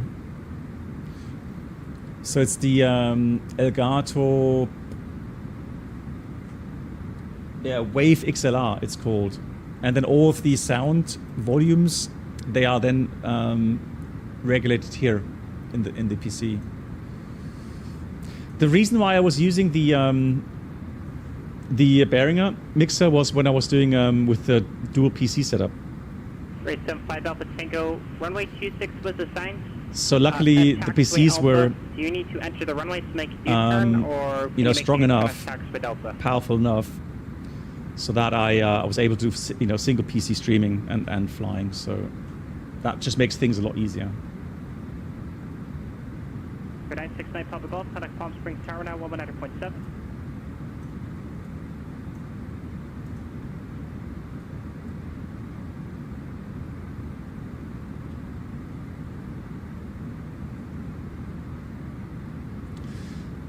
I mean, the sound setups for streaming for me have always been a nightmare. But the big advantage of doing it on a single PC is just sorry about that. Runway 20 left, clear. There's just less room for errors like feedback loops, electronic disturbances, etc. So yeah, that has always been a nightmare sometimes on dual PC stream. 969 Papa Golf, Palm Springs Tower, runway 13 right for the lands, wind 100 netter, cost 20. Wow, look at that.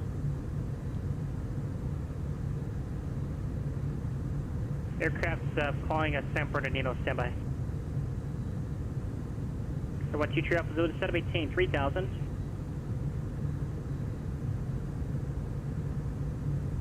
Star 141, contact SoCal departure.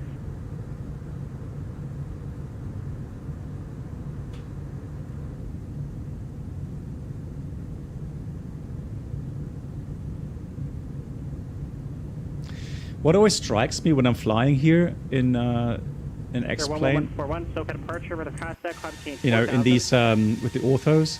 Oh, look at that, Grand Canyon. Calling San But what do you know?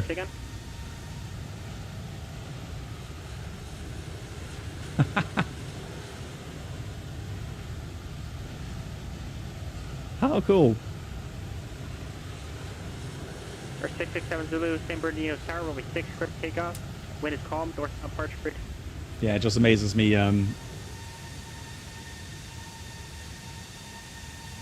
Just the vast areas.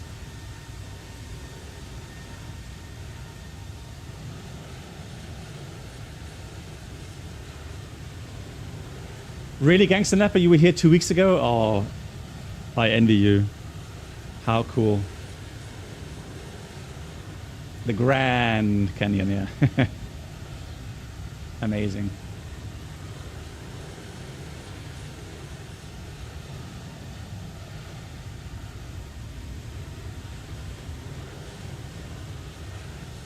Yeah, it does look very good. Absolutely brilliant. Love it.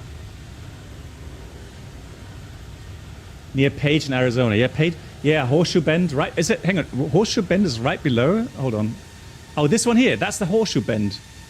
Yeah, that's where you'll get all these lovely Instagram pictures. But you can see the driving people have to do to get here. Star 141, turn right, direct Popper. Area jet speed 429, contact approach 126.7.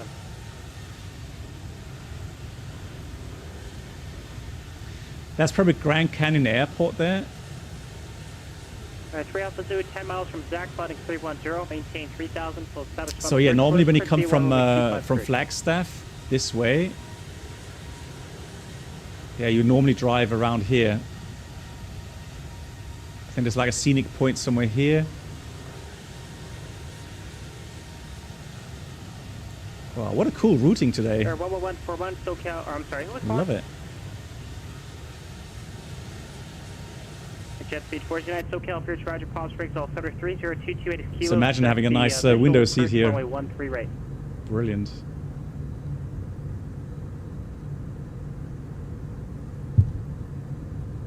Jet speed 409, set up maintain 9,000. It's a 2-hour drive from Page. Wow, yeah. Well, 2 hours is not too bad.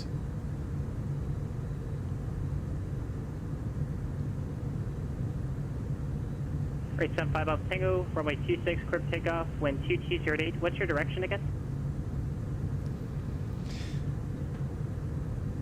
Yeah, stick figure. I don't know. The last time I tried that, 5 Alpha Tango to set, in that case, I guess it just didn't load the full scenery or something. It was a bit disappointing.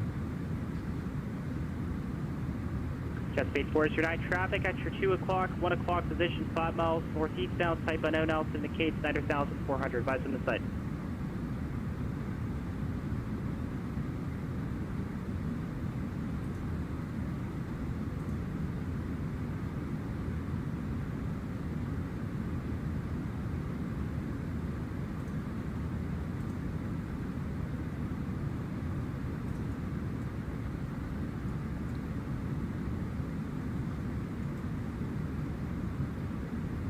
All right, Las Vegas this way.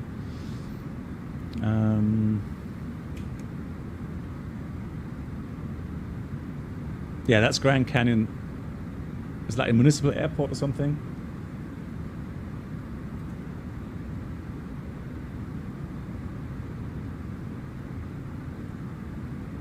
Oh, it's getting warm in Palm Springs. 24 degrees. Nice.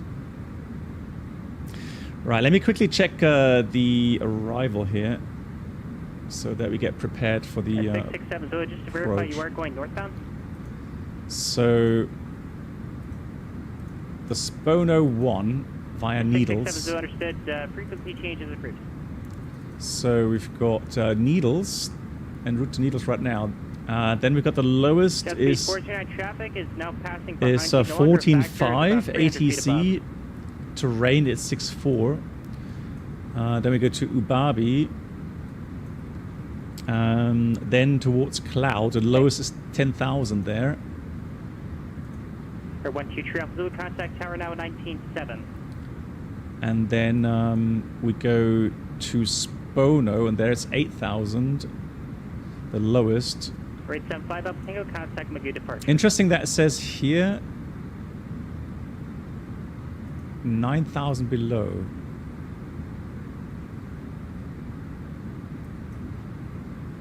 Rate 75 Alpha Tango, or I'm sorry, 875 Alpha Tango, contact Magoo departure. Now that Or 123 Alpha Zulu, Santa Barbara Tower, runway 25, clear to land, wind 2208. unless it's missing something info somewhere. But yeah, the lowest we can do is 8,000 there. Sector 69. And then from there we would do that RMP approach. Great, 75 Tango, Magoo departure. Oh, that's where he's got 9,000 from, because of the approach there. Okay, 9,000. Jet speed 409, 17, 7,000. Then on the next leg to Yagus. Oh, I need to change the arrival. Just on the 3-1. No. Oh, no. Now, luckily, we do have autosave. And I hope I have those things set. Wow. That just caught me so cold there.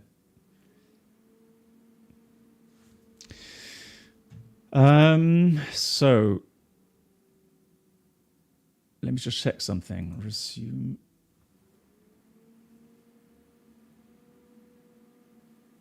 Yeah, but that's an old bug, isn't it? Yeah, I've had these crashes when changing the arrival routes, but I'm not sure if that was a Toliss or it was something else. Not really.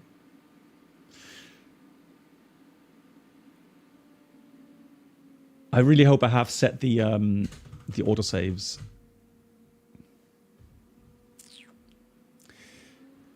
Question is though, do I have to refile the flight plan for PilotEdge?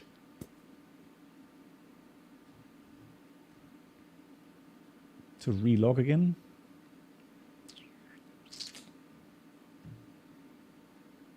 Let's have a look.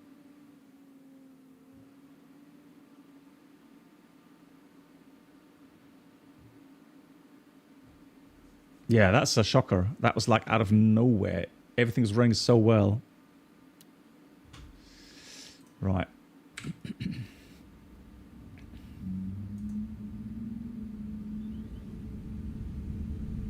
Yeah, we have luckily we have autosave on 5-minute interval, so I mean it doesn't really have to be that much. So let's load the. So we shouldn't be in a bad shape there, if it loads correctly.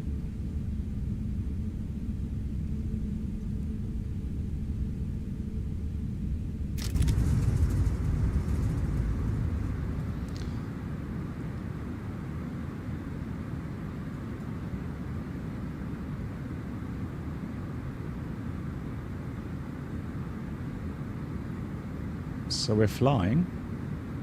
Okay, now before I do anything else, let me just change the arrival.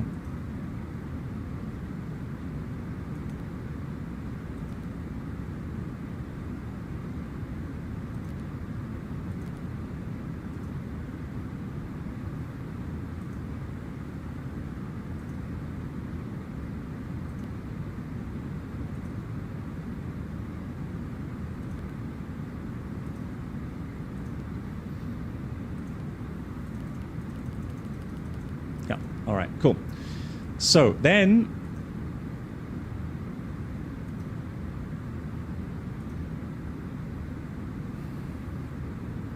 and that's the cool thing is it even saves the frequencies.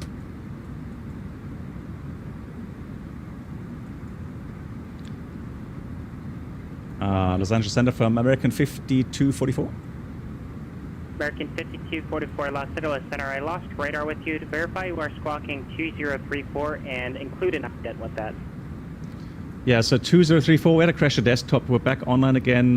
Yeah, and maintain level 340 for American 5244. Roger. Oh wow, that was. Speed 409, turn Now, left at 290. say what you like, left side, 11 o'clock position. but that is brilliant. That is really brilliant to be able to do that Affirmative. so quickly. Hey, Captain Nationator. Hello. Air 141 after Santa Monica, flight 300. Traffic 12 o'clock, 10 miles. Actually, Good. call it 8 So, miles. cool thing is Direction. Type that unknown, altitude indicate 3,600. we now have the routing.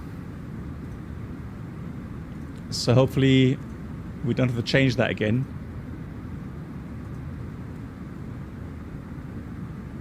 Air Maximo, hello to you.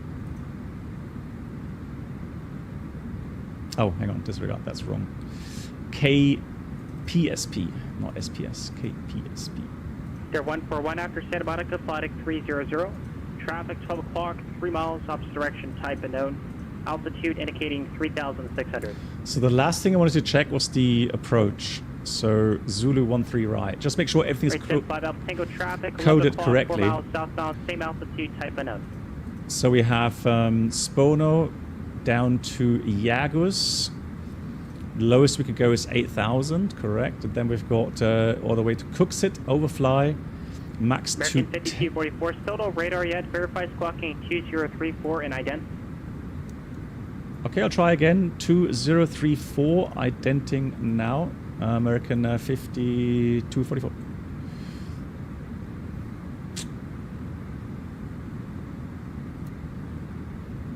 For 5 Alpha Tango, what's your plan to navigate around Bravo?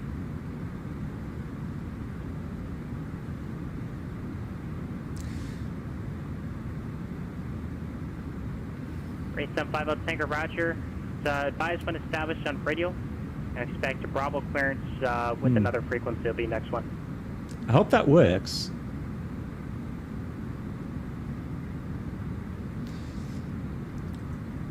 Jet speed 409, cleared visual approach, runway 13. Anyone right, that uses PilotEdge, do you know any other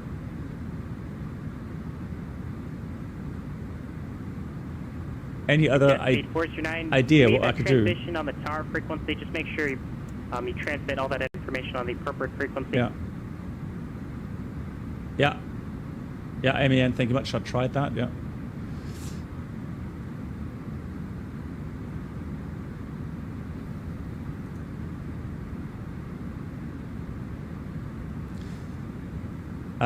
Well, the thing is, vPilot chat, how do I get there? You're 667, so you are VFR, there are no restrictions. Because I can't get into the chat window. Because you're here in X-plane. 5 Alpha Tango traffic, no factor. Or 5 Alpha Tango traffic, no factor.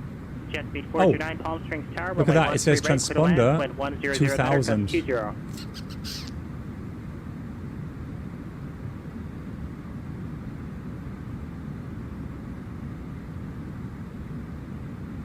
It's 75 Alpha Tango traffic, I mentioned. No, Krishu, PilotEdge doesn't use X. 141, contact SoCal Bridge doesn't use Xbox. No. Yeah.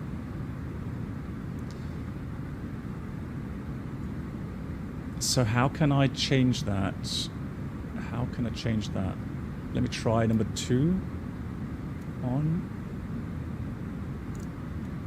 Air 11141, SoCal approach, Bravo code cover 3018, it is Foxtrot, expect visual approach, runway 8.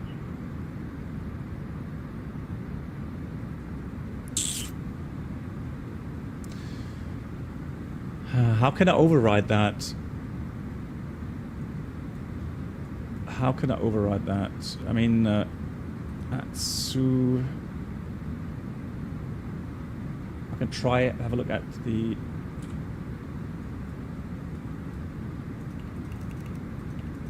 Air 141 traffic at your you're right. 12 o'clock position, 10 miles Hey! eastbound. MAN, you're brilliant. At 3,500.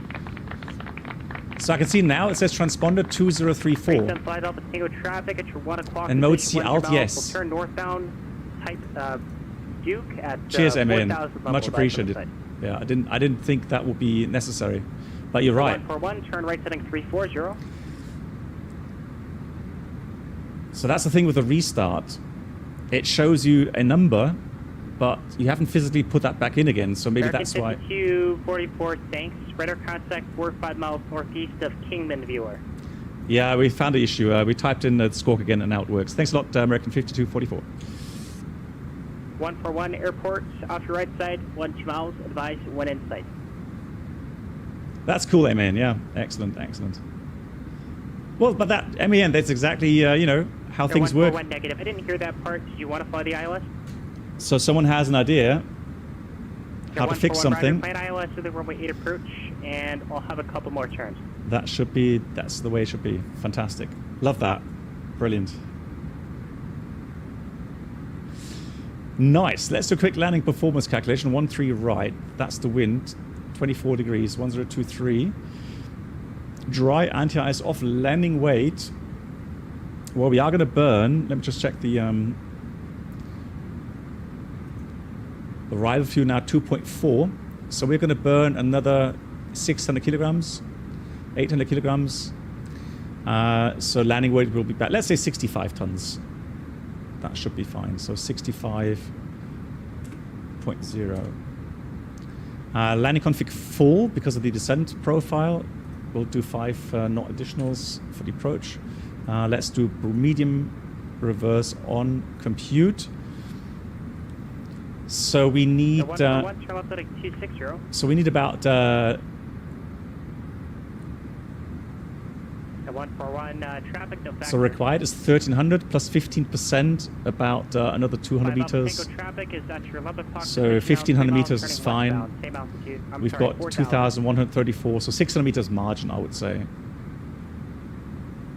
That is fine.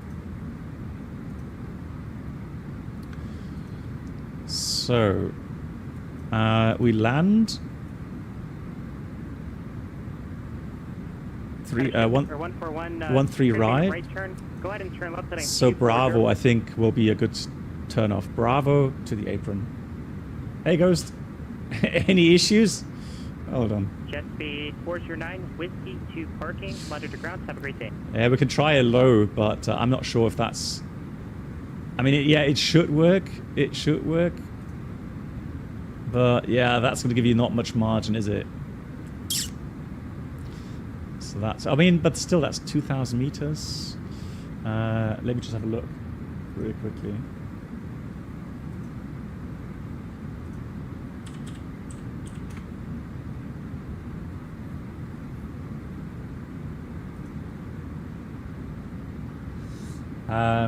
Available, actually, hang on, that's, yeah, 2,134 meters available. Yeah, that's only 200 meter margin. United 6180, Santa Maria Tower to right tailwind, runway 30, Port Midfield.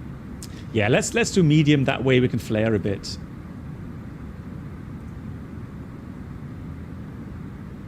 Sir 141, turn left, heading 200.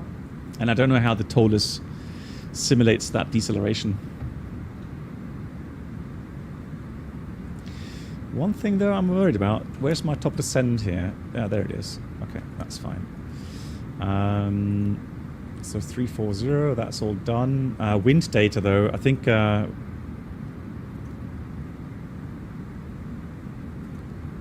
let's get the send wind in here. And for that, let me just do that. Hey, genuine big stupid question, how do you calculate this IRL? Well, with the jets these days, it's pretty impossible, to be honest. I mean, because rule of thumb, maybe only for dry runway, maybe there's a rule of thumb you could use, but otherwise, for the jets, it's hard.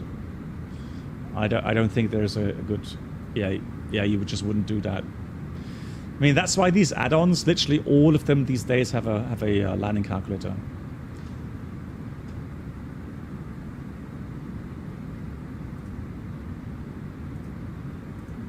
750 Tango, contact approach 134.9er. So let me just get the wind data for the descend.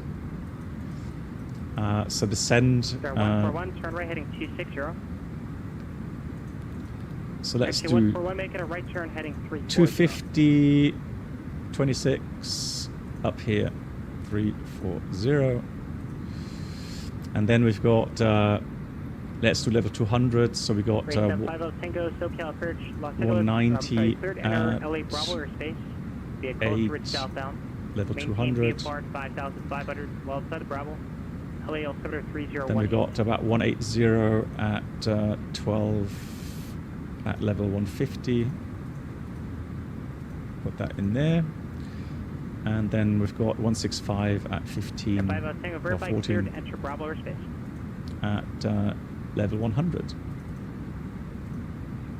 Right, there we go. So now we should have a bit more. 141 is 8 miles from Buddy, turn right setting 050, set to maintain 3000, full establish low clouds, you're cleared ILS Zulu, runway 8 approach. Yeah, I mean that's a good formula. That is though really, yeah, kind of a crude calculation method. But just for dry runway. Route, heading 050 So if we apply that for today, let's have a look, MAN. So today we've got 65 tons for landing. Your 667 Zulu British service terminates squawk. So if we multiply that by 20, that's 1,300 meters. That's actually pretty good. That's not bad, is it? Okay, so here today, at least it would work, yeah.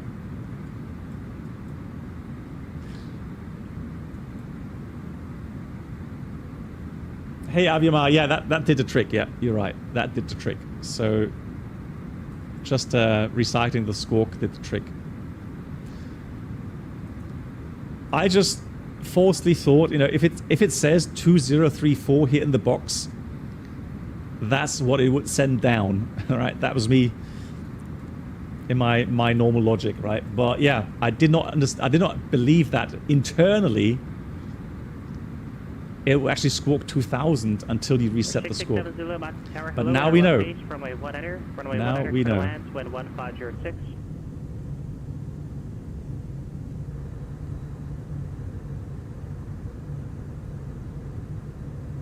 And again, look at the vast amount of land, just, you know, being mountainous or desert. Absolutely incredible.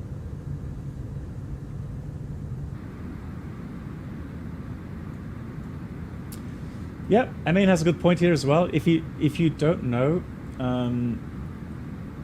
about the SimBrief calculators, it's actually quite neat.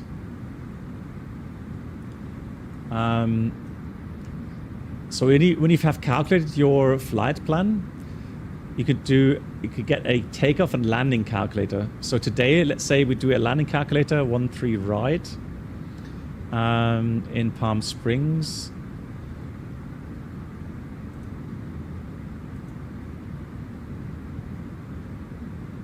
And let's say we do 65 tons, config full.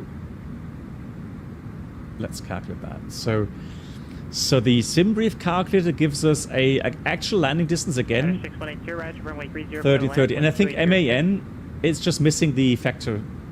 It's just not doing the factor correct, in my opinion, here in the... yeah.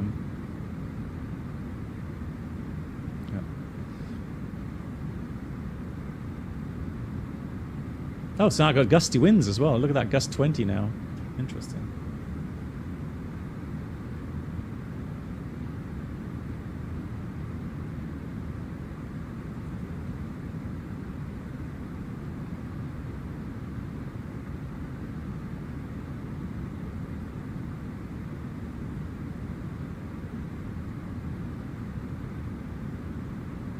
Your 141 contact Burbank Tower down 118.7.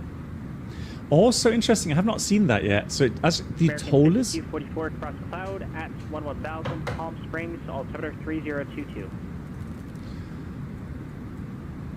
American 5244 cross cloud at 11,000 and the altimeter 3022 copied. American 5244.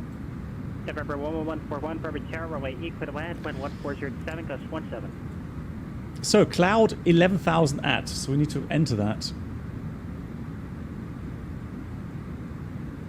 Come on. There we are. So 11,000 cloud.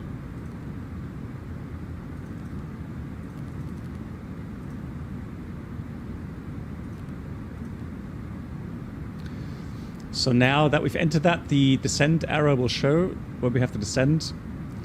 And let me enter then the ATIS information.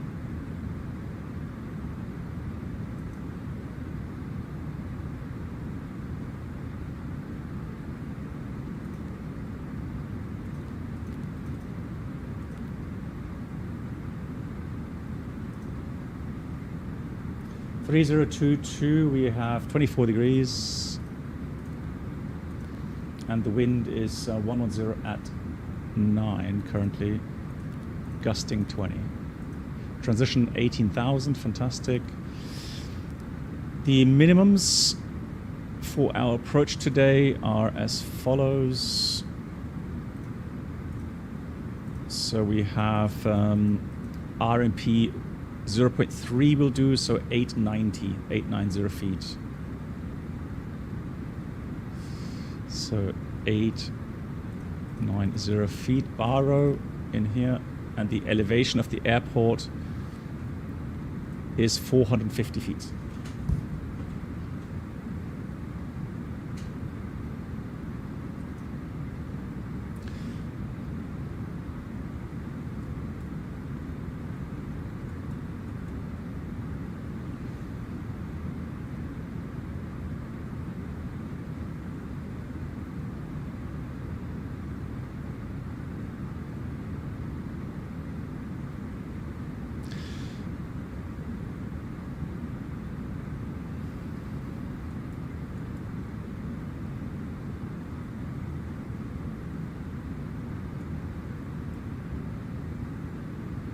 All right, so that was the instruction, cross at 11,000. So we'll descend as soon as we get close to that descend arrow.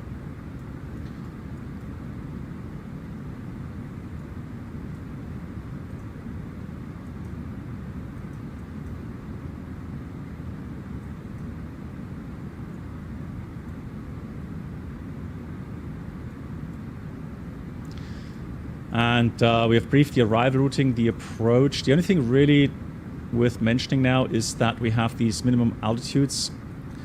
So we can do that, that, and that. So we do constraints here. So we've got cloud 11,000. Cloud 11,000. Then we've got Spono 9,000 above. Yagos 8,000 above, speed 210 maximum, correct. 875 Alpha Tango, contact SoCal approach 128.1. Then we've got Cooksit 210 knots, 7,100 above, correct. Then we've got Hopley 7.1 still, and then Yokul 7,000. Wazak 6,000, around the bend there 6,000. Then we've got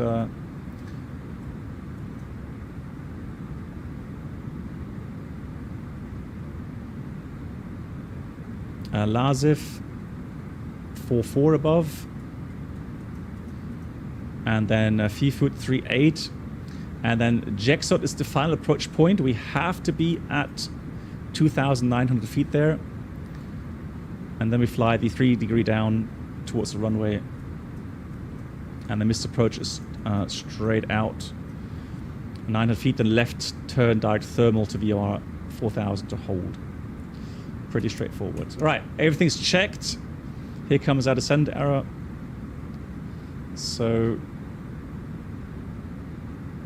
110, obviously, dial that in first, and then we go alt descent, or descent alt blue, 1000.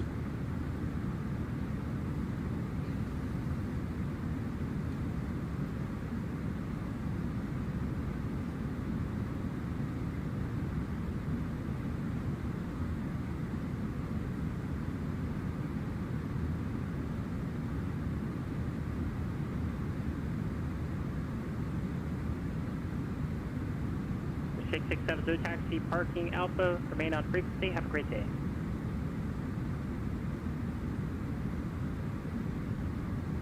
Yeah, I mean, you're right, it should be 1,500 meters, right? So if it's 1,300 basic, right, it should be 1,500 factored. Yeah. I don't know why Toliss doesn't show that. I have no idea.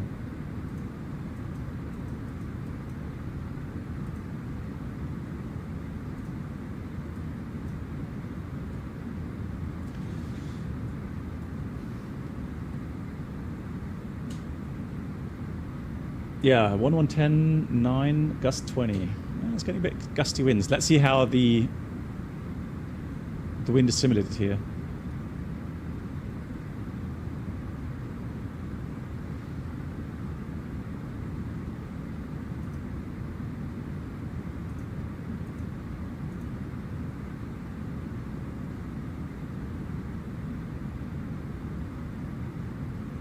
Yeah, but I mean, I'm not sure what it does there.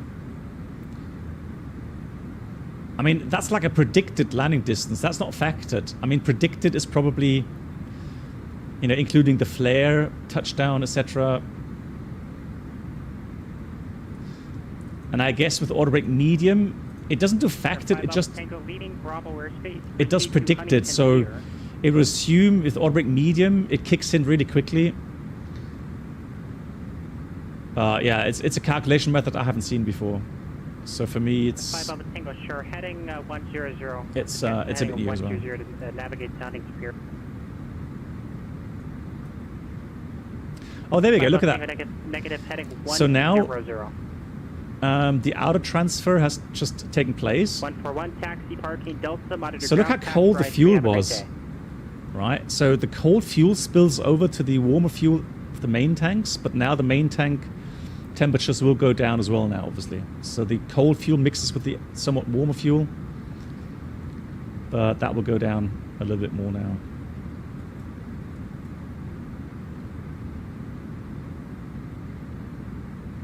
Center 6180, runway 30, clear for takeoff, northbound approach. Right, so the prediction says, yeah, it will be right at cloud 11,000. So that looks good. So I'm going to do medium. American 5244, contact Los Angeles Center now 126.35. 2635. Thank you much, American 5244. 5 Alpha Tango traffic off your right side, less than a mile. Type of known altitude indicates 5,400.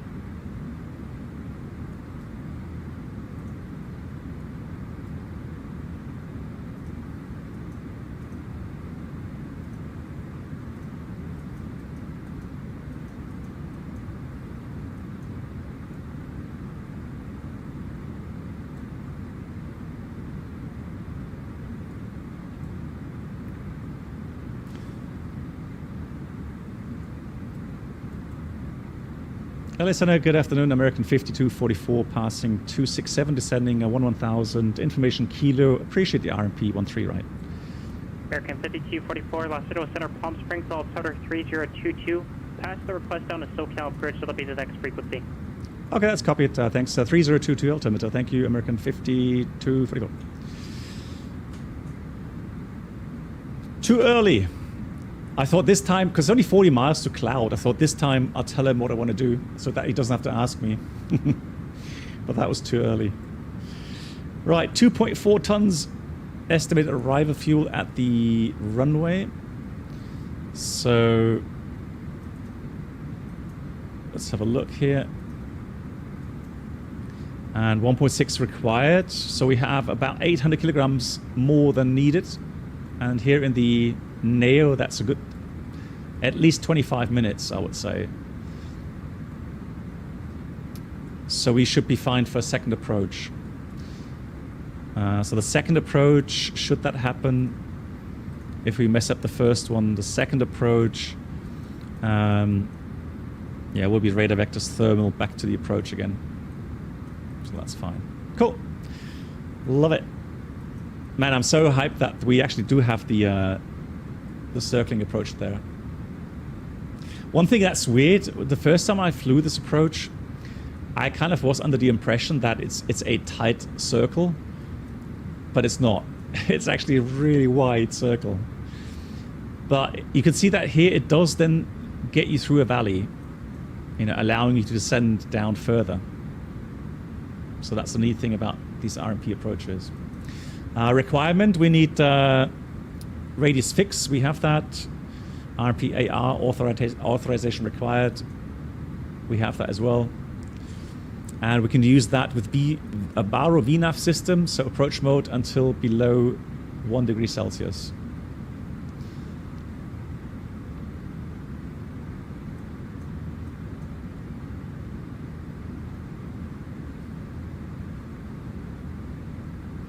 So cool. Look at the scenery. And again, desert. It's a bit overblown here. I don't know why. I guess that's with the orthos and the XP12. And I guess that will be fixed at some time. I mean, what we could do again is just put on sunglasses. And that's a bit better.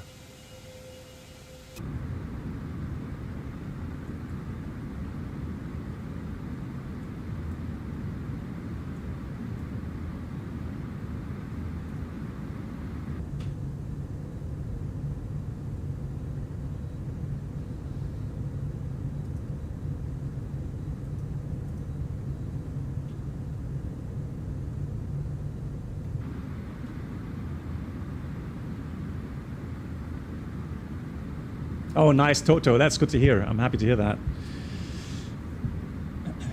375 up to contact John Lee Tower at 126.8. No more dark cockpits. Yeah, that'd be lovely. That'd be really nice.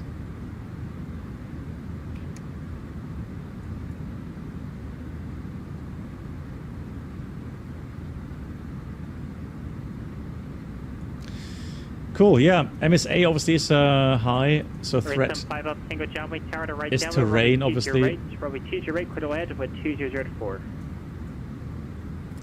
I'm just going to check that we have estimated high, fantastic. Estimated high, so GPS working both sides.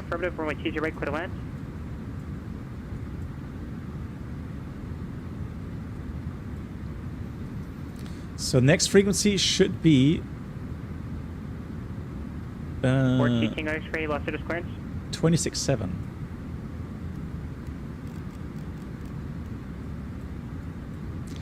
Right, 3022. Jumbo Airport, Seal Beach, departure, Seal Beach direct. Climb via SID, Is except maintain 5000.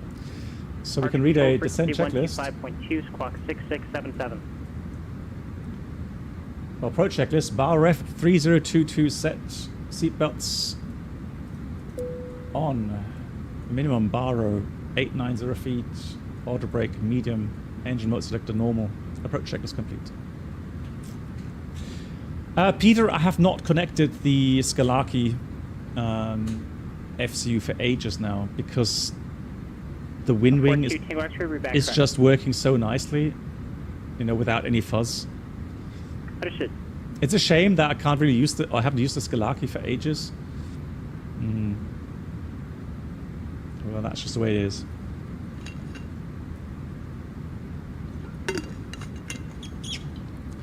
MAN at the moment, no. Let me ask a trick question, MAN.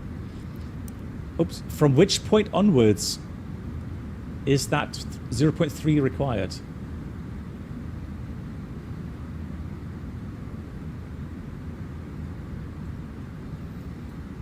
So here in the approach, when do you need that? Exactly. So it is just this part.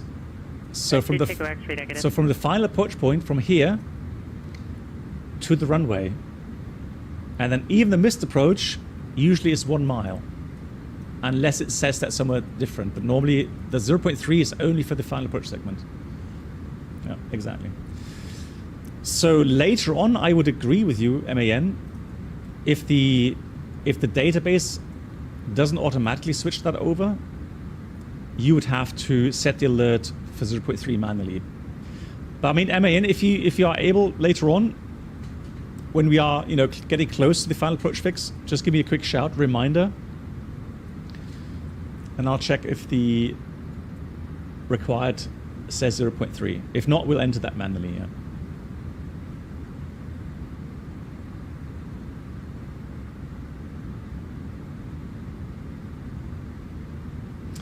In the real aircraft, MAN, it does. Here in the Toliss, I don't know.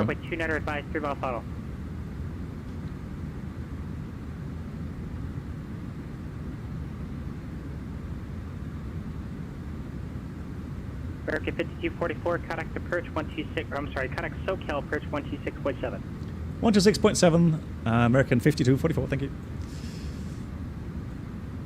SoCal approach, good afternoon, American 5244, 13,200, descending 11,000. American 5244, SoCal approach, pump, spring salt, 302228 Kilo, across the Spono at or above 9,000, as Spono cleared the RNAV, Zulu runway 13 right approach. Altimeter 3022, cross Spono at 9,000, and from Spono cleared the RP Zulu 13 right approach, American 5244. So we'll dial in 9,000. So descend out magenta 11,000 because of that restriction here. And so we cleared the approach. I hope the deceleration works because we've got to have 210 knots there. So here it's got this deceleration point. You see that magenta dot there? That's where it wants to decelerate. So let's monitor that. Gonna get the lights on.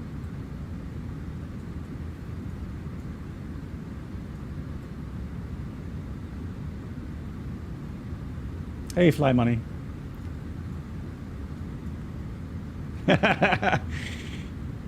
Hey, MAN, it's Airbus. Right? So sometimes... Oh, what's that sound? That sounded like a touchdown sound just now. Really weird.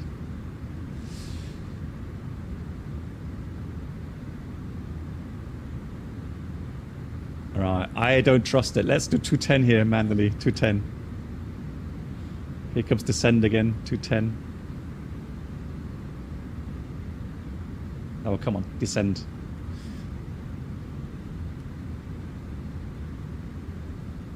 Yeah, that's what I was worried that something's not adding up correctly. 10 miles. Come on. Come on. Come on. Descend. Descend. Descend. You need to descend.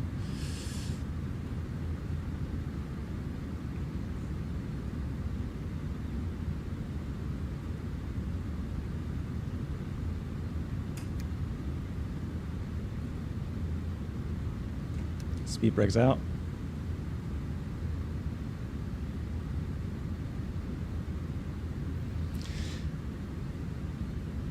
Alright, out star. Here comes 8,000. 8,000 is set. Alright, back to manage descend. So now I'm going to dial in the final approach altitude. That was 2,500, if I'm not completely mistaken. 2,900. There we go. Alright. So Joey Tower, Beach traffic, 5 Alpha Tango, cleared off 26 right. Now it's in parking. Rate 75 Tango, taxi, parking, Bravo. So we still have to reduce the speed here. 8,000 magenta is correct. Yeah, Bravo, and then we go remaining on this frequency. Thank you. all around there.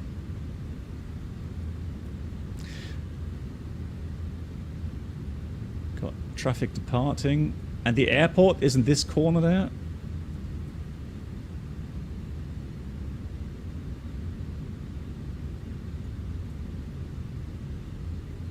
And here comes flaps 1. Speed is checked, flaps 1.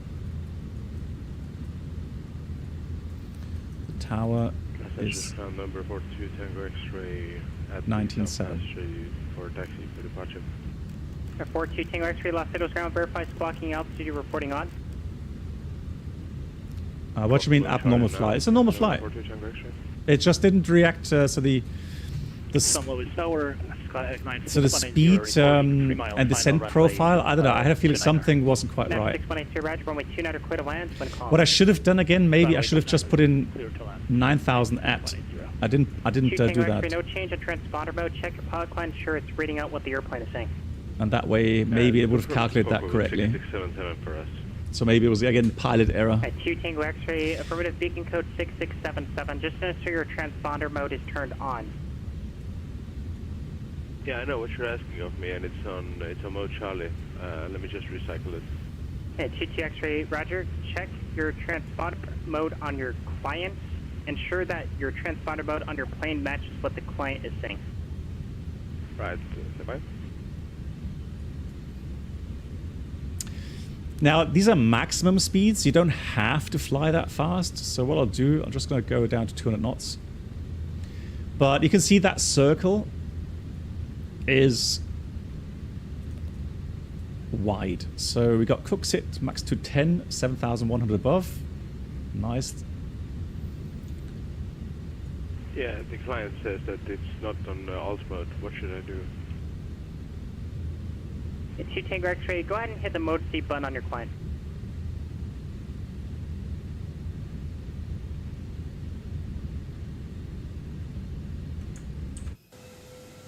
And there you can see the minimum altitudes, right, keeping it clear of the terrain.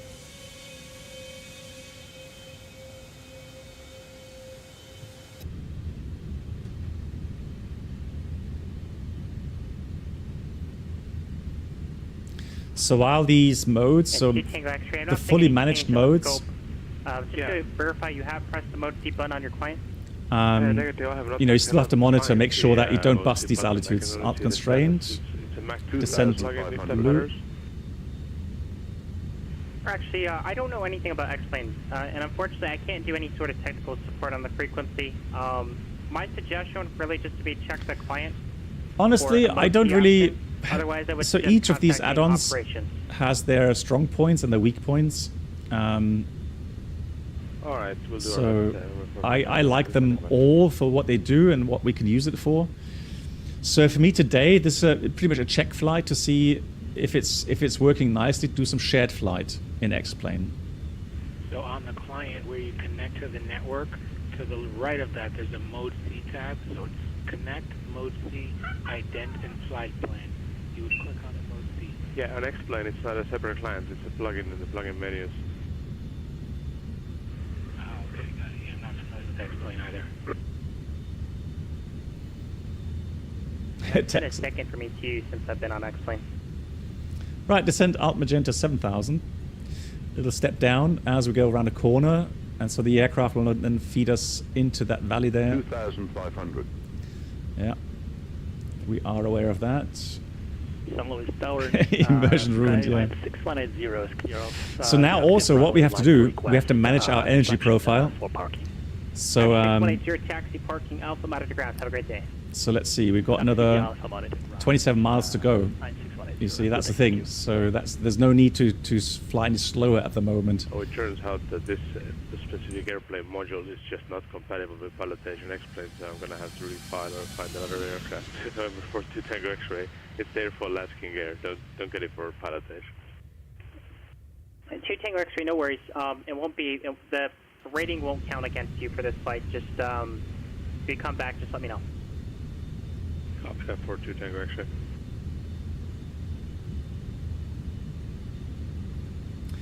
Yeah, so valid. I think, you know, so really, if it says like 8,000 or 9,000 above, right? I mean, you can put in 9,000 at here, right? So that's not the problem. The only thing you cannot change is from the final approach point onwards. So anything beyond the final approach point, you're not allowed to change. Prior to that, if it says 6,000 above, you can change that to 6,000 at in the FMS. That's not a problem, right? But otherwise, yeah. Yeah, I find that, you know, the real aircraft, honestly, I can be wrong, but I would say if it says 9,000 minimum, it doesn't put that. Well, it does put that at 9,000 plus, but I don't know. Sometimes I have a feeling that here in the sims, it's very often always above. Even though sometimes it says at, so like at 7,000, right, or at 9,000. Here in the sim, in the flight plan, it says 9,000 or above, which sometimes seems to be wrong.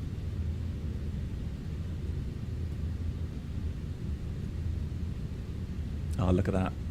How that feeds us through the valley there. Absolutely beautiful. Really, really, really cool stuff. Last Angeles Tower over for 2 Tango X-ray. Confirm reading mode Charlie now. So we have... 2 Tango X-ray affirmative. I do see it. It's perfect. Ready to go. Cool. 42 Tango X-ray, Roger, runway 25 left, taxi Alpha. However, now that we're going to start descending a little bit steeper... American 5244, contact Palm Springs Tower now, 1.7. 19.7, American 5244. Alt constrained. Here comes flaps 2.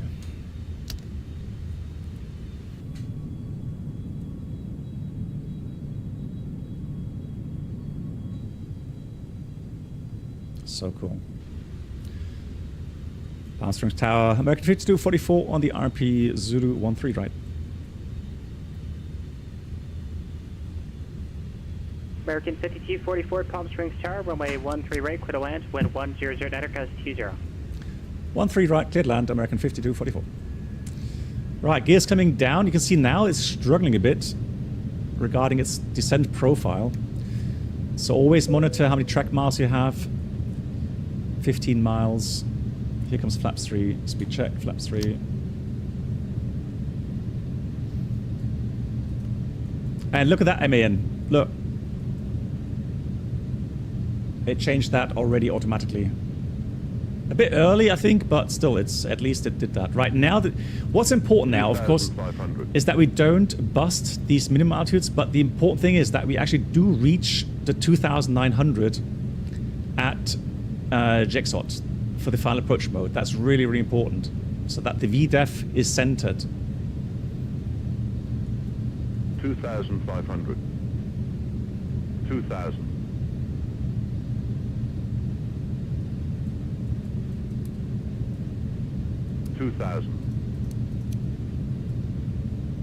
There we go.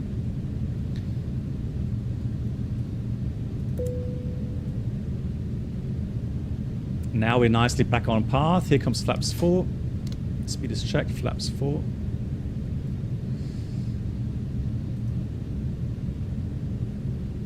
One 141. Right. Now, once we're inbound to the final approach point, not before. So once we've passed feet, then we're going to press the approach button for the final descent. Speed is managed. So Ladies and gentlemen, Art welcome constraint. aboard the Captain Black Box infotainment experience. BCM, thanks so much New subscribers for the 5 should now months. pick up their Right, there we go. pass to Cheers, first and class. I'm going to put approach mode on. So we now got speed, final approach. Cheers. Cheers. Thanks for the 5 months. I hope you're doing well. So we're already clear to land. Bit gusty winds from the left.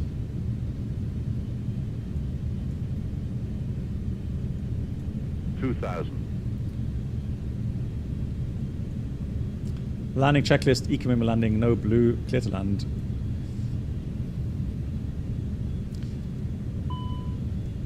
Now let me already get manual thrust here.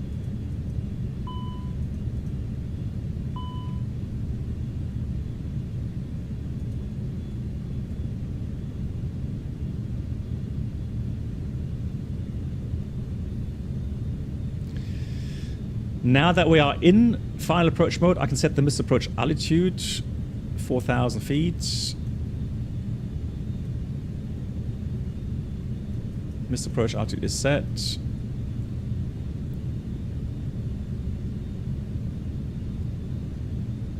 $2,900 feet is correct. Runway is in sight.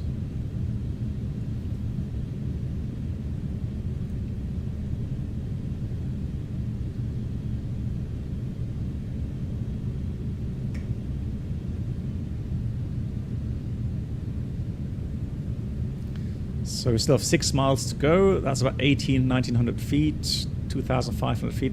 That adds up nicely.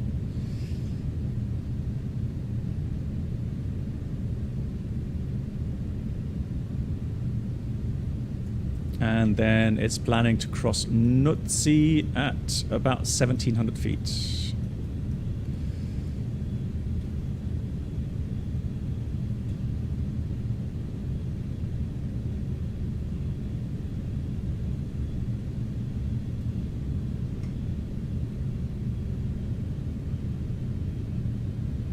Now we should see 2 red, 2 white, and we do indeed. On path.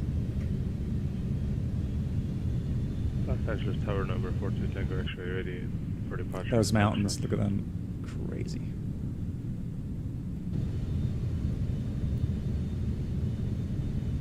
Sir, 42 Tango X-ray, Los Angeles Tower, runway 25 left, clear for takeoff, wind 25010. Clear for takeoff 25 left, number 42 Tango X-ray.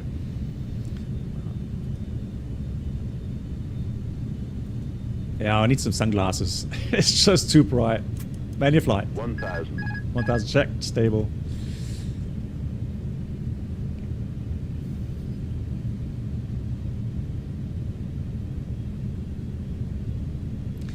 So if you have final approach mode, you are allowed to continue to use flight directors because they do indicate some proper, or they give you some proper flight guidance. All right. If you were like in vertical speed heading mode, then you would have to readjust them, or the pilot monitoring would have to readjust them all the time. Then it's just better to switch them off. Because the pilot monitoring should not just simply change that you would have to give commands to the pilot monitoring to change certain things. So it's best to just switch. Then in this case, flight director's off. But as long as they do indicate some good values, like here on the I've seen big gusty winds here, nice. Southwest 152, I said a rider. Then of course it does make sense to continue using them. 400. Minimum. Continue. A bit of downdraft here. 300.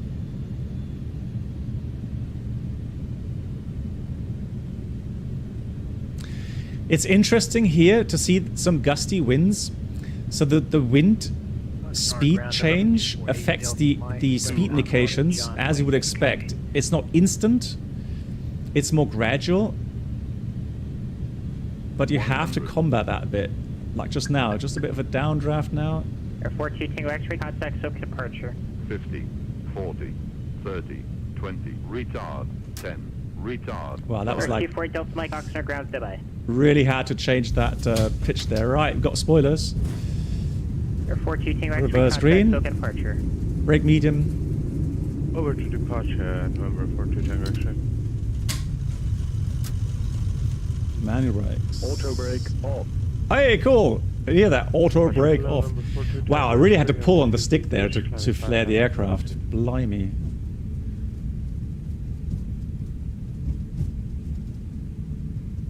Air 42 Tango X-ray, SoCal approach, better contact. Oh, nice. That was a cool approach.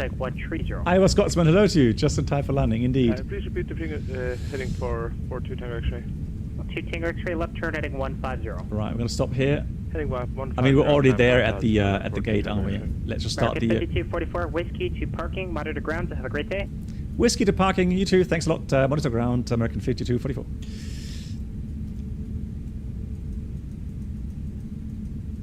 X-ray, contact SoCal approach 127. That was a cool flight. Love that. 1219, we'll monitor that. And then whiskey to the... Right, so here's Bravo. Okay, whiskey. SoCal November 42 Tango X-ray 5000. Let's just have a look here. 42 Tango X-ray, SoCal approach rudder. Right, so here's Bravo, whiskey. Okay, so we got to go right here. 2 Tango X-ray, just verify you're on a 130 heading. Heading 150. 42 Tango X-ray. 2 Tango X-ray, turn left heading 130. Left 130, number 42 Tango X-ray. Chief 48 Delta Mike, clear to John Wayne Airport. After departure. Thank you much, Mark, for the shout out. Stand by, just one moment.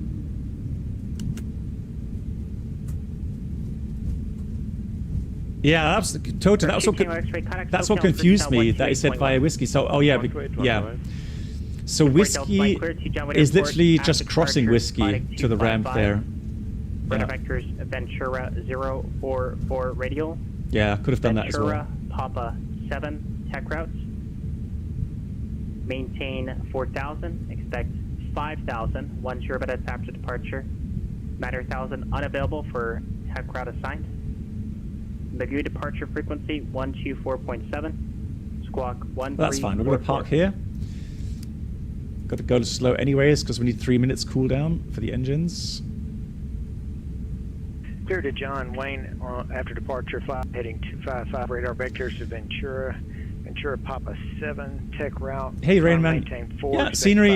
Again, if you use orthos, so satellite imagery, then 8 Delta Mike, verify radar vectors Ventura 044 radial, not the VOR. Then yeah, it can look really nice. I don't know why the apron here is always wet. Radial, November 248 Delta Mike. I mean, it has a nice shine to it, but I'm not sure why it's wet all the time here. Southwest 172 to send via Thorn for arrival. There we go, park and brake on. Brake fan on as well, and we'll assume 3 minutes have passed for the engine shutdown. Right, after landing, radar PWS is off. Do the fuel pumps off. Beacon, seat belts And then we can read the parking checklist, park brake chocks, park brake set, engines off, and the fuel pumps are off, and that's parking checklist complete. Wonderful. Right, yeah. So again, you know, if you have some ortho imagery here in X-Plane, yeah, the sim can look really, really good. And yeah, if the version 12.2, X-Plane 12.2, whenever that is released, if the lighting there is a lot improved, what was Toto was saying, then even better. I mean, that will definitely prove even more. Performance-wise, I have commented already on my last stream with X-Plane. Things have improved for me. I don't know what happened or what I've done. But yeah, definitely much better performance here in X-Plane now. So that's really cool. We will do a shared flight. We'll start again next week. So the first shared flight we'll do with Organ Aviator, also a streamer on YouTube. And then after that, we'll see. We've got many people lined up. And I'm sure Toto will look forward to maybe a shared flight in the Challenger 650. Air 42 Tango X-ray SoCal Bridge. Don't remember. So definitely looking forward to those shared flights again. Because you know, depending on what you're up to, with maybe some failures, things can get really interesting. Very nice. Guys, I am planning to do another flight, but not in X-Plane, not in Microsoft. I'm actually going to do a flight in about half an hour. I'm going to mess about a bit on DCS. If you're interested, I will see you then, because I'm going to try out my F-18 cockpit setup. So I have some hardware from WinWing. So I have the Mosa flight stick, force feedback flight stick. I have the complete panel, F-18 panel. I want to try that out. We'll mess about on our server. So we have the Northern Iraq map on our server now. And anybody that is in DCS or on our DCS channel is welcome to join. And we'll just do a little practice mission in the northern part. As always, my dear moderators, thanks for all the help. Thank you for all the resubs. Thank you for the gifted subs and for the support here. Much appreciated. Stay tuned. And the next regular stream will be on Wednesday again. Guys, take care, everyone. Thank you so much. It was lovely to see you again. Take care, everyone. See you soon.